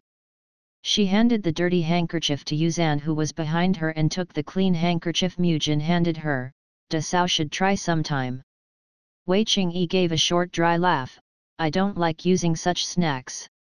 To me, living in this world is for eating and drinking. Da Sao, don't laugh at me, Chu Qingju laughed unconcernedly. He Hung heard this and just smiled. He clearly didn't feel that Chu Qingju placed too much importance on food but felt that his Wang Fei was so honest. Of course, this was due to the fact that when a person held good feelings as they looked at another, whatever they did was good. He Qi raised his head and coincidentally saw the smile on He Heng's face. He gave a sigh, feeling that his teeth were slightly sore. Sao is very careful about food and clothing. Qin Bai Lu smiled as she looked at Chu Qingju. What the other wore was both carefully chosen and beautiful. This type of sugarcane is both crisp and sweet. I like eating this in the winter, Jinan princess took a piece of sugar cane as well. After she spat out the piece, she said, "It seems that Dime has some preferences in common with me." Finishing, she smiled at Chu Qingju. Chu Qingju returned a smile, "That's great. In the future, if I find something tasty, there's someone I can share it with." Hearing this, Jinan princess looked at He Hung. She teased, "This is your fault, Erd. How could you let Dime experience delicious food alone?" When she finished, she saw Chu Qingju's face flush. Jinan princess roared with laughter. "Jaja, don't tease," He Hung gave a bow and pled, "otherwise someone's face will be like a monkey's ass." "Nonsense, nonsense, where in this world could there be such a beautiful monkey's ass? What words couldn't you use, that you had to use such a vulgar one?" The Empress smiled as she carefully examined Chu Qingju's face. "Ben Gong feels, it looks more similar to the heavenly peaches of the heavenly Empress." Finishing, she laughed first. Chu Qingju bore a face full of bashfulness as she tilted her head to glare at He Hung. Then she buried her head to drink tea. That glare she gave caused He Hung's bones to feel soft. He stood and pleaded for mercy from the two. He was subjected to a torrent of laughter. Once again, he understood a truth: a man couldn't participate in the world of women. When Yuan lowered his head, he coincidentally saw the glare Chu Qingju gave He Hung. It did have that bit of flavor. He raised an eyebrow to look at the still pleading and forcefully smiling He Hung, his eyes carrying a hint of examination. Just as everyone was laughing, a Tajian came in to report that the Count of Bailu was asking for an audience. The mirth on Jinan princess' face retreated like the tide. She adjusted her clothing and icily held up a teacup. The Empress' face went cold. She said in a heavy tone, "Let him roll in." At this instant, Chu Qingju felt that the Empress was full of maternal protectiveness. She turned to look towards the door and saw a man with an extremely elegant appearance bow slightly as he walked in. Just from the appearance, he was a man who easily created good feelings in women. So, this world had invented a phrase to describe this kind of man, that was an animal in clothing. This son-in-law greets Muhao, meets Didi. "Who is your Didi?" "Not just everybody can call Ben Wang Didi." Yuan snorted and lazily leaned back on the chair. He looked indolent. "Don't try to stick gold to your face. You don't feel embarrassed, but I still find it blinding." Chu Qingju silently swallowed a mouthful of tea. This Yuan's mouth was a knife, and there was poison on this knife. The Count of Bailu hadn't expected that he would be harassed right after he entered. But the other was a Wang Ye, so he could only endure. Just this cowardly state, he still dares to womanize outside. He dirties my eyes. He Qi happily added a knife. "Ji, your words are slightly wrong. When Didi saw the Count of Bailu a few years ago, he had proper conduct, and was almost enough to be worthy of Zhangji." He Hung blew at the leaves in the teacup and continued at a sedate pace, "Only now did I know, the Count of Bailu is a good actor. I'm afraid that none of the famous corners of Jin can compare to him. Otherwise, how dare he trick us Imperial family for so many years?" To compare the Count of Bailu to an actor, Chu Qingju felt that He Hung had inserted a good knife. It was even more painful considering that when after he spoke his first sentence, the Count of Bailu had given him a gaze of hope. In really, all these brothers were good at inserting a knife while being bloodless. Chu Qingju gave a dry cough. She remarked to Jinan princess, "Zhangji, don't be sad. Who doesn't meet a disgusting thing or two in their life? Don't let these things affect your mood and dirty your gaze." She felt that at this, if she didn't add a knife, she didn't fit in with the crowd. Even Wei Qingyi and Qin Bailu at this time attacked in the same direction. "The body is not right, the conduct is not right, it's unbearable." Qin Bailu disdainfully moved her gaze aside, acting as though she didn't want to see a disgusting object. Wei Qingyi's words were relatively softer. She said, expressionless, "The Count of Bailu Darren, when you did such a thing, did you think of princess and your children? Now that you have hardened Princess' heart, you want to rescue it. Do you feel that us Imperial family members are easy to bully? The people who spoke all were of higher status than the Count of Bailu. The Count of Bailu felt that these words were a humiliation, and hatred formed in his heart towards Jin and Princess, but he could only kneel in the hall and beg for forgiveness. Jin and Princess looked at the cowardly man in front of her eyes. At the beginning in Jingzhou, she hadn't seen him as regretful as this. For that woman, he had even been angry at her. He was afraid now, so he put on such an act. How did she even fall for this man in the first place? Moving her gaze away in disgust, Jin and Princess stood and said, "Muhao, this daughter is somewhat tired. I'll return first to the back to rest." Finishing, she didn't look again at the Count of Bailu and held the hand of a palace maid to leave the main hall. The Count of Bailu's heart froze. He knew that this incident couldn't be resolved. He could only heavily kowtow to the Empress, describing how regretful he was, describing how he would repent his ways, and started reminiscing about the good of the princess and how he wanted to go back to the time when they had good feelings for each other. Ben Gong feels that Lao Er's words aren't right. This Count of Bailu isn't some good actor, he's one of the storytellers in the tea shops. Look at his words. If one didn't already know, they would think that the imperial family was making too much of a fuss over nothing. The Empress gave a cold laugh. You don't have to kowtow. Don't bleed on the floor of my Kui Yuan place. Quickly roll away. When Ben Gong sees you, Ben Gong gets angry. There wasn't a mother that would be happy at a cheating son-in-law. The conduct of the Empress was already very constrained. In a normal family, the Count of Bailu would have already beaten to the point his mother didn't recognize him. Chu Qingju saw the Count of Bailu forcibly dragged away by the Tajian and said disdainfully, "Thankfully nephew and niece didn't see this state of his." He heard this and thought about those two children not even 10 years old. He sighed, separation is good, better than having such a father. He didn't know why he started thinking about Chong de Gongfu, his brows unconsciously furrowing. Chapter 48 Brothers. After the Count of Bailu was dragged out of Kui Yuan Palace, the brothers of the He family each held their heads down and drank tea. They listened to their wives converse, and if they didn't have to speak, they wouldn't say even one additional word. The conflict between He Yuan and He Qi had been almost pushed to the surface.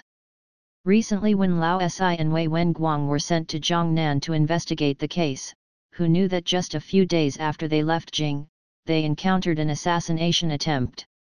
Both Wei Wenguang and Lao Si were wounded, stopping in their trip to recover. Many Tai from the Imperial Hospital had been sent. By this time, the two were in no danger of danger, but a storm was raging in the Imperial court. Who would have such daring to assassinate the Imperial envoys? Those that would dare, they were either rebel or a person of great power and status. The Dalong dynasty had already ruled for hundreds of years. There weren't any of the so-called rebels. Those assassins could have only been sent by a personal of great power. Then why would such a person do a thing like this? There were already people at the court that were guessing the matter was connected to Rui Wang. But this matter had been given to Ning Wang to investigate.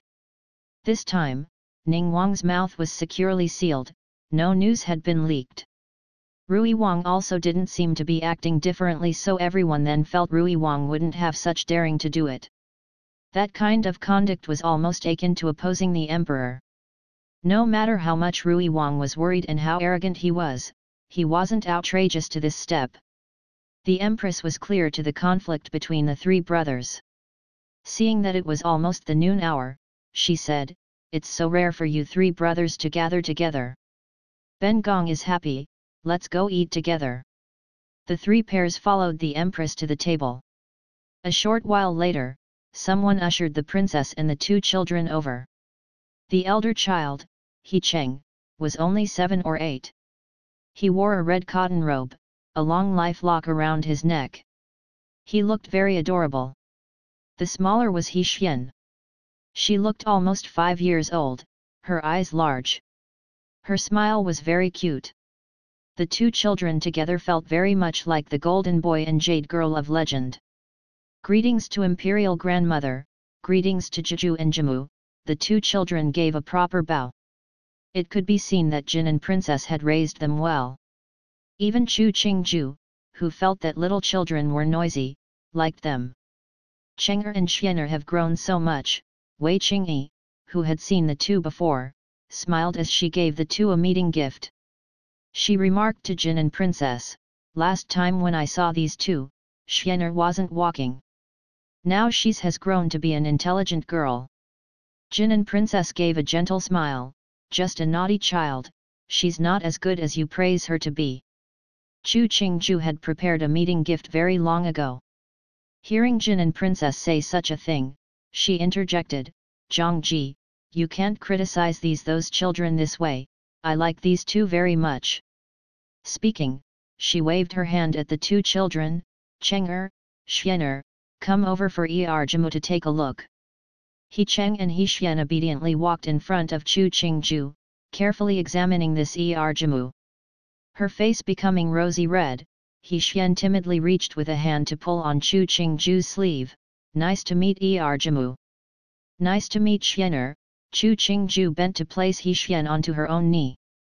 She took a pendant from Mu Jin's hands to hang on Xian'er's neck. "Jamu is giving you this as a toy." He Xian bent down to look at the pendant. It was a blooming lotus flower, the craftsmanship making it appear almost real. And the entire jade stone was transparent like ice. It was very beautiful and suitable for females to wear. Jin and Princess found that this pendant was carved from an ice jade. This type of jade was extremely rare. It was more beautiful than glass and extremely expensive. She hadn't expected that Daimei would use something as valuable as this to give to a child as a meeting gift. Daimei, she's just a child, she doesn't need to use such a rare jade." Half of Jin and Princess words were courtesy, half was real. "Us Imperial family's daughters, nothing is too precious to wear." Chu Qingju smiled as she touched He Xian's hair buns. "Our Xian'er is more beautiful than jade, I was afraid that this jade was too tacky for our Gunyang." Finishing, she took another jade pendant from Mu Jin's hands. "Here, Cheng'er, this is for you." He Cheng looked at Jin and Princess and seeing the princess didn't block him, he took it and gave a bow. "Thank you Juemu." He spread his palm. It was a bat carved from a piece of black jade. Bats represented good fortune and were appropriate to give to young children. Jin and Princess saw that Daimei had given very thoughtful gifts. These two jade pendants had been carved skillfully, the material itself was rare and couldn't be found in normal places. She said to He Xian, "Xian'er, come down quickly from Jamu's knee. Don't crush your Jamu. Sit beside your mother here and prepare to eat." He Xian jumped down from Chu Qingju's knee and smiled as she ran to the spot beside Jin and Princess. He Cheng followed her as she sat down. Chu Qingju gave a sigh as she watched. The children in the previous life really should learn from these children, the gap was too large. Wei Xian Qi had already met the two children before, so it didn't matter if she gave a less weighty gift. But Qin Bailu fell into an awkward state. Both she and Chu Qingju were newly married. The first meeting with these two children, Chu Qingju gave out gifts before her. The gifts she had already prepared were embarrassing in comparison. Thinking that Chu Qingju was purposefully embarrassing her, Qin Bailu silently marked down another strike against Chu Qingju. She put on a bold face and gave out the objects. Jin and Princess held a normal attitude as she gave her thanks, but she felt that Jin and Princess clearly was more intimate with Chu Qingju. The palace maids streamed in with teacups and copper basins as well as towels. Chu Qingju and He Hung sat together. After washing hands and rinsing mouths, there were many more maids and Tajian that came in. Delicious food, steams, sautéed or fried, were set down like a flow water. The palace maids that held the plates each had pale white hands. Presenting the white porcelain plates, it made for a beautiful image that increased the appetite. This made her think back to the memoir of a certain last emperor of a dynasty from the previous life. This scene in front of her didn't differ much from that memoir, it might be even more outrageous, since this was the golden age of Dalong dynasty. In reality, everything about the meal the nobility used was good, except for the rule that there was to be no speaking while eating. Chu Qingju was somewhat unused to such a practice. In the previous life, she always ate while either having a phone call or organizing an artist's schedule during the meantime. Here, she seemed to be in a retired state. There were no cell phones or computers. She could only read, practice her writing and draw. Originally, she had a bit of interest towards the Qi, but after a few times, He Hung wasn't willing to play with her. Her life instantly became boring. After the noon meal, the queen didn't keep the three brothers. The brothers took their own wives as they walked out of Kui Yuan Palace. Coming out of the main gate of Kui Yuan Palace, He Yuan took Xin Bai Lu with him as he separated from the other two brothers. He Qi and He Hung didn't mind. After He Yuan's figure disappeared, He Qi said, "This morning, news came from outside Jing. Sid's wounds are better, but his arm might have problems remaining. When it's winter, it will ache." He Hung gave a sigh, and held his hands up to the sky together. Thank heavens nothing major happened to Sid. Otherwise, there will be one person less among us brothers to play together in the future. Exactly, He Qi words were full of rage as he said, "This evildoer is too daring, too outrageous. He dares to assassinate an imperial son and a prime minister. This is the imperial envoy representing Fu Huang." Walking at He Hang's side, Chu Qingju's eyebrow twitched slightly before instantly returning to normal. De Ji has to find the person hiding in the back, and get justice on behalf of Sid and Minister Wei. He Hung bowed to He Qi with two fists raised together. "De Ji, thanks for your trouble. This matter already has some leads." He Qi returned a bow. "It's no trouble, this is what I should do." He Hung heard this, smiled and didn't reply. He Qi didn't care if he responded. He raised his hands in a fist. "Gag still has matters to attend to, I'll leave first." Finishing, he strode towards another path. Wei Qingyi slightly bowed to He Hung before quickly following. Chu Qingju and He Hung returned a bow. Looking at the backs of the Ning Wang couple, the two sedately walked towards the exit of the palace. Dabo seems to be full of life these days, Chu Qingju serenely opened. He seems to be even more majestic than usual. He Hung detected that Chu Qingju had words within her words. He smiled. It may be that it was the holidays earlier, he ate too much meat and drank too much. Those normal citizens hope to touch a bit of oil during the holidays. As a member of the imperial family, when did he not eat well? Chu Qingju giggled and said, "Wang Ye is right." After the two got on the carriage, He Hung then said, "Wei Wenguang comes from the same branch as the Changde Gongfu Lao Taitai's maternal family. But Wei Wenguang is of Shu birth. During his earlier years, he was met with much cold care from the family Wei. Now, he's a bit at odds with the family Wei. And the entire family Wei is slowly declining." Chu Qingju hadn't thought that there would be such a connection. She thought about the conduct of the Lao Taitai of Changde Gongfu and had to admit that He Hang's words were reasonable. "Lao Taitai was much colder to me. In the past when people from the Wei family came to the Fu, they liked to flatter San Mei and brother Wang Ji. It must have been that time that the family Wei was already not well." He Hung knew that his Wang Fei was, in reality, a very intelligent woman. It could be seen from how she treated others and received gifts. She was able to clearly prioritize and recognize what was important. She didn't demean the status of Duan Wangfu because Rui Wangfu was favored. She didn't slight Jin and Zhang Ji because she came back to Jing with only her children. When it was time to be aggressive, she never retreated. When it was time to be gentle, she was never willful. This type of woman most likely took after Tian Shi, that she could be so intelligent. Clearly, in the heart of the most honored Duan Qin Wang, Changde Gongfu was a pile of idiots and his Wang Fei was a pure white lotus flower untouched by the mud. In the future, our Fu's gifts to Xiang Qing Ho Fu should increase a few fractions. He Hang's tone was serious as he continued, "The Tian family's conduct is strict. There is no harm to you in having closer relations with them. What was this tone that held hints of gladness? Chu Qingju jerked her lips. She nodded and confirmed, all right. He Hung smiled and then gravely said, in the future, stay further away from people from Ning Wangfu. He knew that Chu Qingju was at odds with the people of Rui Wangfu and didn't need his reminder. Chu Qingju paused slightly before nodding gravely. Chapter 49 The Honor of the Imperial House. Very quickly the imperial decree concerning the Count of Bailu and Jin and Princess Royal was sent down. At the same time, there was also the decree bestowing the titles to the two children of Jin and Princess. As to the Count of Bailu, Qingde Emperor didn't take away his title. He only let the servants drag him to the meridian gate of the palace to be punished with 40 blows. In the imperial decree, he clarified the conduct of Jingzhou's Cao clan is not good, their morality lacking. They cannot be a choice for marriage. Zhen is shamed to regret, but it is too late. The only wise is that no other in the future will suffer Zhen's pain.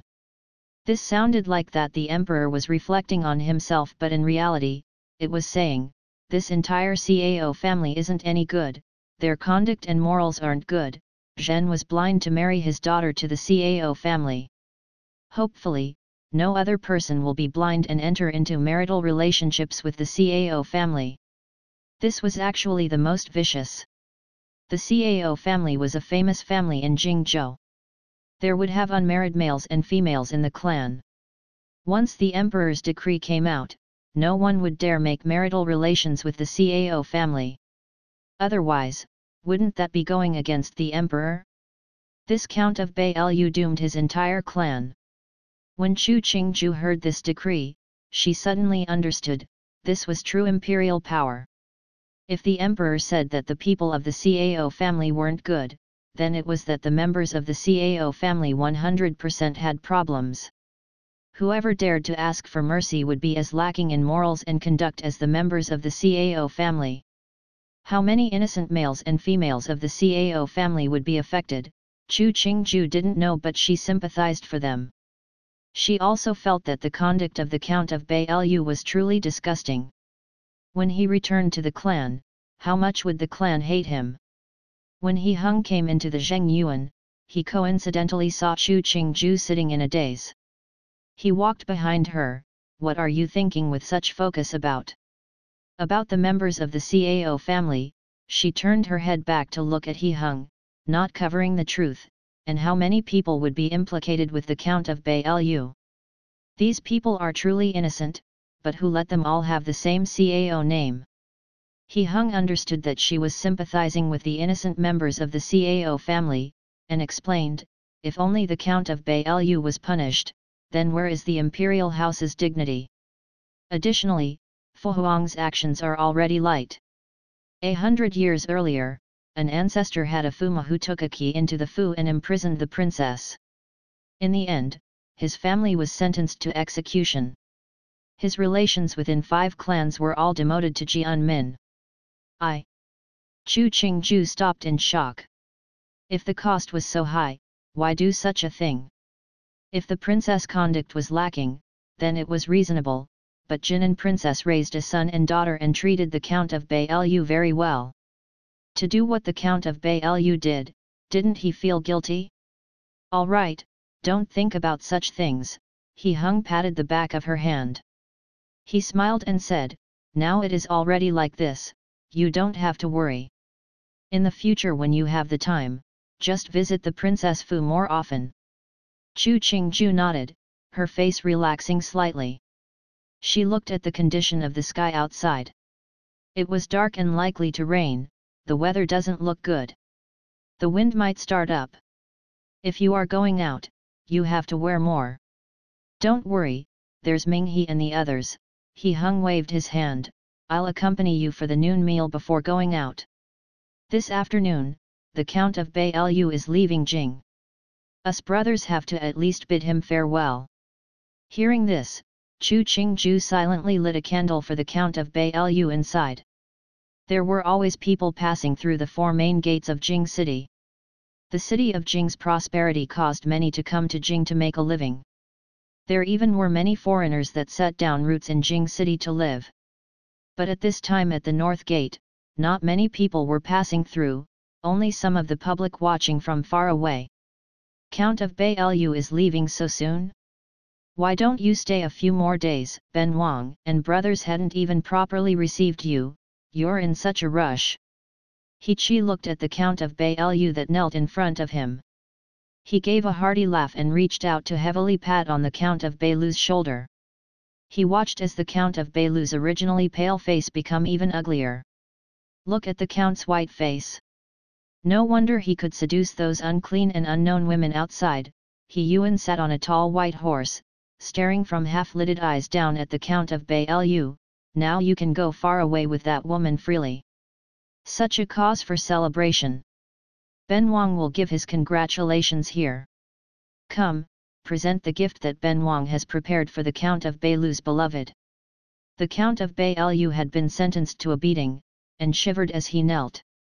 When Rui Wang's gift was presented, his expression changed out of fright. He had seen such a medicine bottle before. Inside was a medicine called linked in countless ways. After the person swallowed the medicine, his stomach and intestines would hurt in countless ways. The medicine would sap all energy from the body to the point that suicide wasn't possible. They had to suffer in pain for an entire day before death. A beauty is only fit to use a medicine with a beautiful name. What does the Count of Bailu think of Ben Wang's gift? Yuan jumped off the horse, walking in front of the Count of Bailu. He used the tip of his foot to raise the chin. Looking at the other's sweaty state, he revealed a few fractions of mirth. If you don't like it, Ben Wang can give you another gift. Hearing Rui Wang put emphasis on the word you, the Count of Bailu kowtowed and said, "Thanks to your Highness Rui Wang for your gift." Seeing his state, Yuan took his foot away in disgust. The little Tajian that followed behind him hurriedly knelt on the ground and took out a handkerchief to carefully wipe the tip of his shoe, the disdain clearly displayed. He Hung cheerfully watched this scene. Seeing the Count of Bailu tighten his fist, he bent down to speak to him. Think how grand you were in the past, and look at you now. You don't want to be that high up Fuma, but you want to be that dog that everyone hates. Should Ben Wang say you are pitiful or disgusting? Finishing, he straightened his body and announced in a loud voice, the princesses of the Imperial family are born into high status, beautiful and virtuous. You betrayed princess and son and daughter. The Imperial family can't have a Fuma like you. In the future, the Cao family of Jingzhou is forbidden to ever enter the city of Jing. Otherwise, our He family will punish each as they appear. Finishing, he gave a kick to the body of the Count of Bailu, brushed off the non-existent dust on his clothes and got on his own date-colored steed. Get out, get out, He Qi disliked his disgusting state too, turning and leaving on his horse. He Hung and Yuan didn't look at him, leaving on their horses as well. The horse that Yuan was riding made his tail whip across the Count of Bailu's body, but the Count could only kneel straight up, not daring to evade. Seeing the Wang Ye leave, the surrounding people then came over, pointing and telling the countless versions of what the Count of Bailu had done. But in all of them, it was how despicable the Count of Bailu was and how enticing the woman that seduced the Count was. To the citizens, if the Emperor and the Wang Ye said it was not good, then it was naturally very not good. As to if this matter occurred between ordinary people, what they would have done, only they themselves would know. The Count of Bailu forced himself onto the carriage with the help of a manservant. He laid on his stomach on the soft cushions as he thought back to how magnificent he was that year he had come back to Jing and the sorry figure now. He started to become regretful. If he had always been good with the princess, then these Wang Ye today would have been courteous to him, and everyone in the Cao family would have been carefully flattering himself. Now, even if he did go back to Jingzhou, the entire Cao family probably wanted to eat his flesh and drink his blood. Tightening his grip around the medicine bottle in his head, the Count of Bailu's eyes darkened. If it wasn't that whore seducing him, he and the princess wouldn't be in this position today. After the incident involving Jin and Princess Royal had been passed around in Jing for a few days, it settled down. For the womenfolk, it was just that there was another person to praise and flatter in Jing. To men, it was reminding them not to interact with the CAO family of Jingzhou in the future. Otherwise, there was no change. The first month quickly passed by. Just as everyone quieted down, another storm of thunder and lightning came upon Jing. His Highness Ningguang had found the mastermind behind the attempted assassination of the Imperial envoy. And that person was the most favored by the Emperor, His Highness Rui Wang.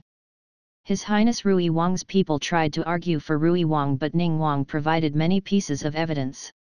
For example, how the assassins killed by the guards had once served in Rui Wang Fu, and a protective talisman found on a certain assassin's body had been requested from the Five Estates Monastery from a certain Yuan of Rui Wang Fu.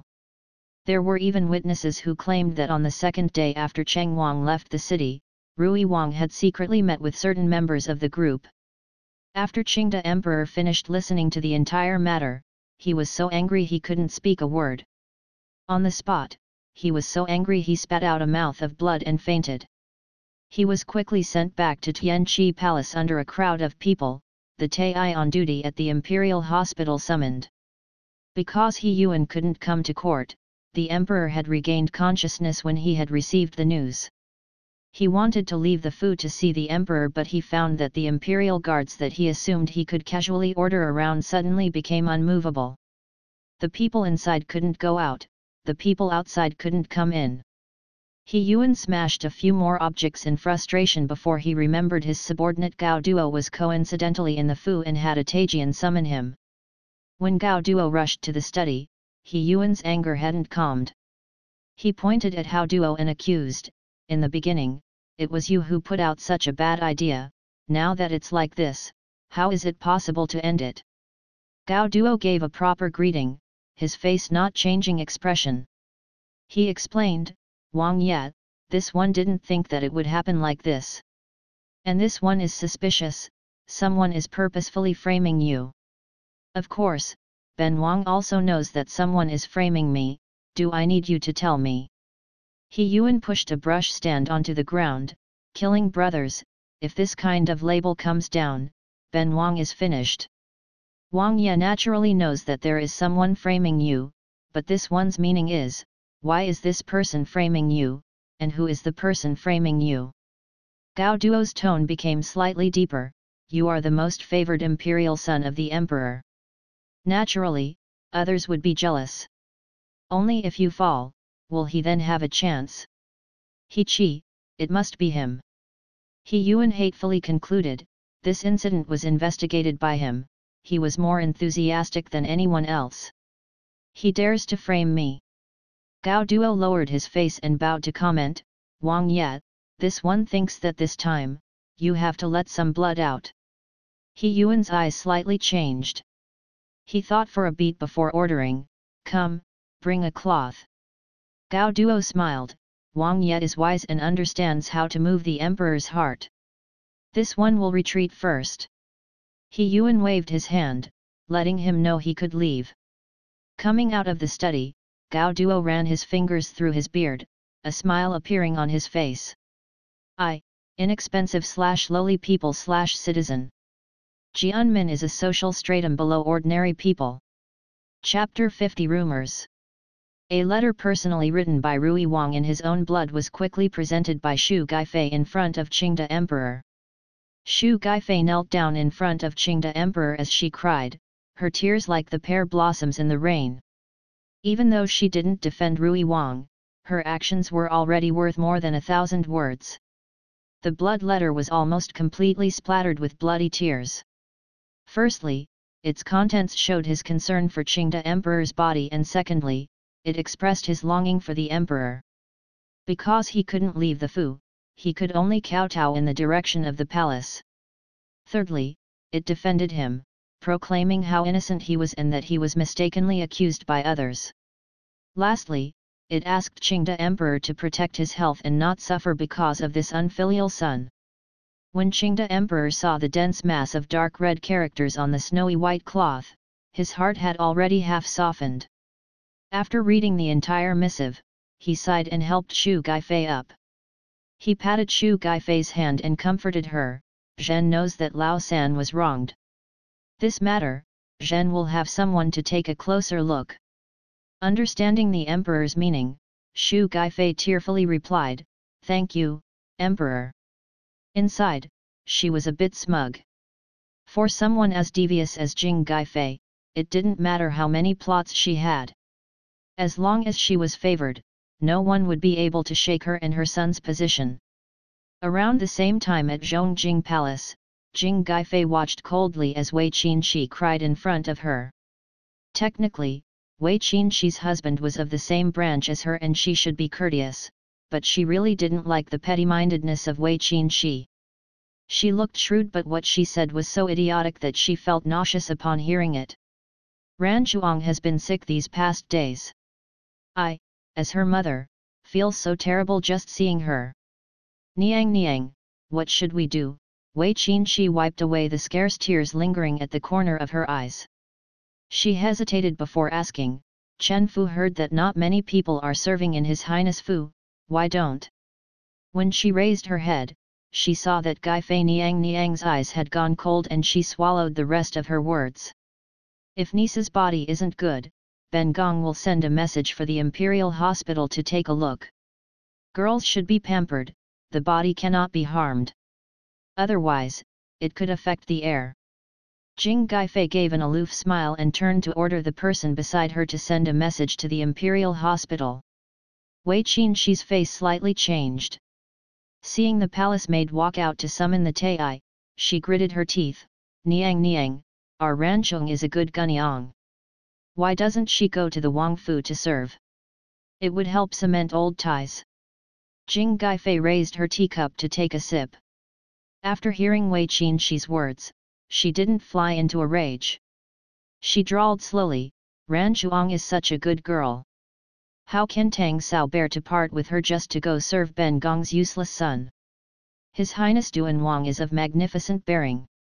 Chen Fu has never seen a more outstanding young person than His Highness," Wei Xian Qi flattered.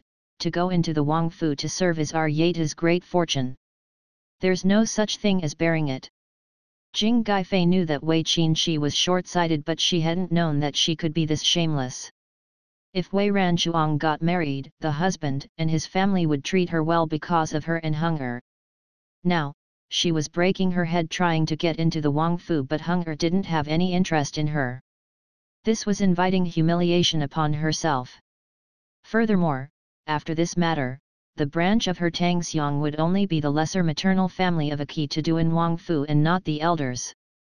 Putting down the teacup, Jing Guifei replied with a jerk of her lips, "Hunger has married his Wang Fei already.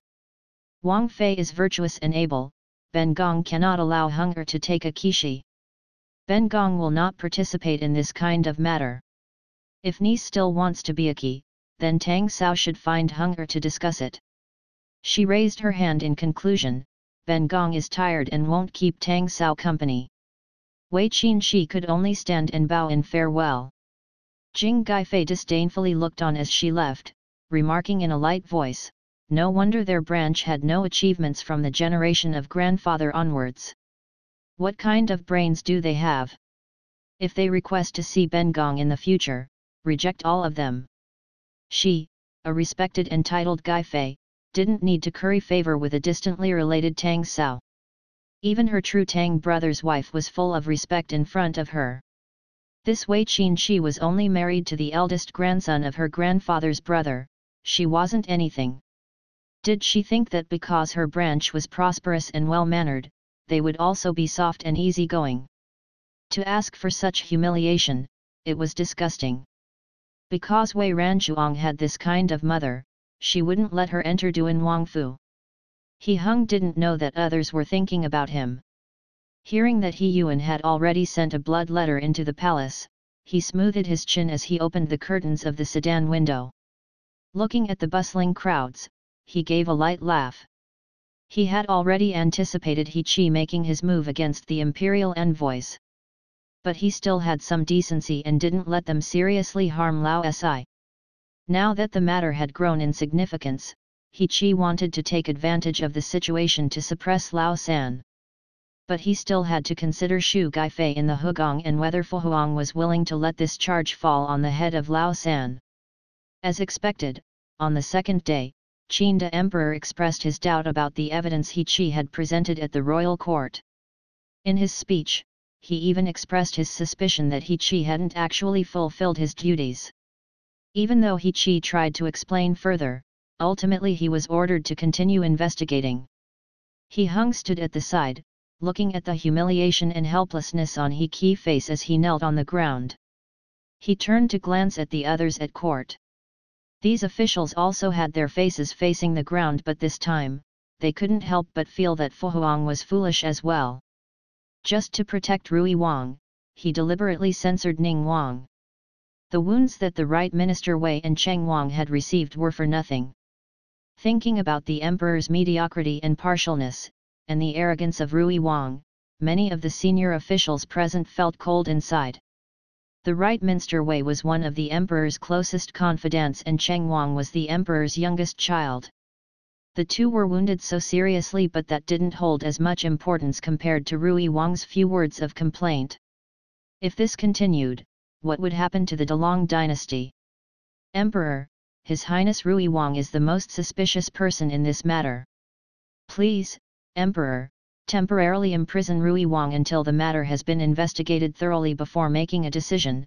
An official moved forward to kneel down. Please, Emperor.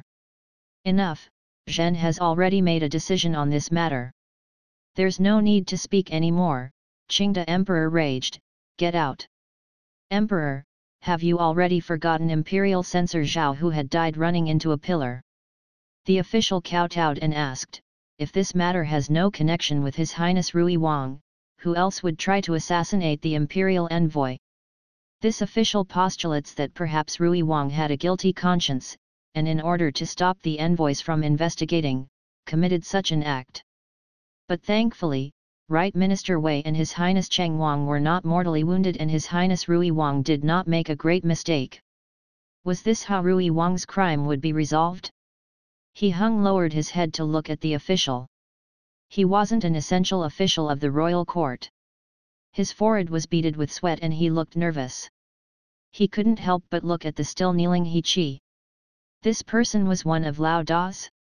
What kind of blackmail did Lao Da have against him that he had to step out at such a difficult time? Please, Emperor, reconsider. One of the officials behind He Hung followed in kneeling down. Please, Emperor, reconsider. Within a few minutes, more than half of the people at court had knelt down. Of these people, only a fraction were Lao Da's people. In their hearts, they all believed that the mastermind behind the assassination was He Yuan and were bitterly disappointed by the emperor's attitude, so they decided to come out at this time. Qingde Emperor hadn't thought that this many people would oppose him. His face reddened in anger, but he didn't want to let go. He took a deep breath to continue. These events are only Imperial censor Zhao's retelling. Rui Wang could have been mistakenly accused. Zhen cannot sentence without investigating the matter thoroughly. Who knew that the officials would still kneel with their backs straight, not saying a word? Qingde Emperor was so angered by these people to the point that his face changed color. He turned and swept away, leaving everyone in the hall. He Hung jerked his mouth. His Fu Huang was always like this. He was narrow-minded, prejudiced, and worst of all, he had no great skill at ruling. No wonder Lao San had been spoiled by him into his current state. The news that the emperor had taken the side of Rui Wang and refused to sentence him quickly swept through Jing. Those who had suffered at the hands of Rui Wang added to the news as they spread it. Soon, the emperor became known as an unwise and unfair person. One son had nearly been murdered, but he still favored another son. No one dared to speak the words in broad daylight, but nothing could stop the common people from writing this incident into a story with imaginary characters. Some storytellers made it into a performance. Those who heard the story all swore at the parent for being unfair and how innocent and pitiful the youngest son was. The storm grew bigger and bigger. When it passed into the ears of Qingde Emperor, it had already finished spreading throughout Jing. Even 3-year-olds had heard a version of the story. He was instantly provoked into spitting out another mouthful of blood. Inside, he was starting to wonder if this incident had been ordered by Lao Dai. How else would have the rumors spread so quickly in Jing?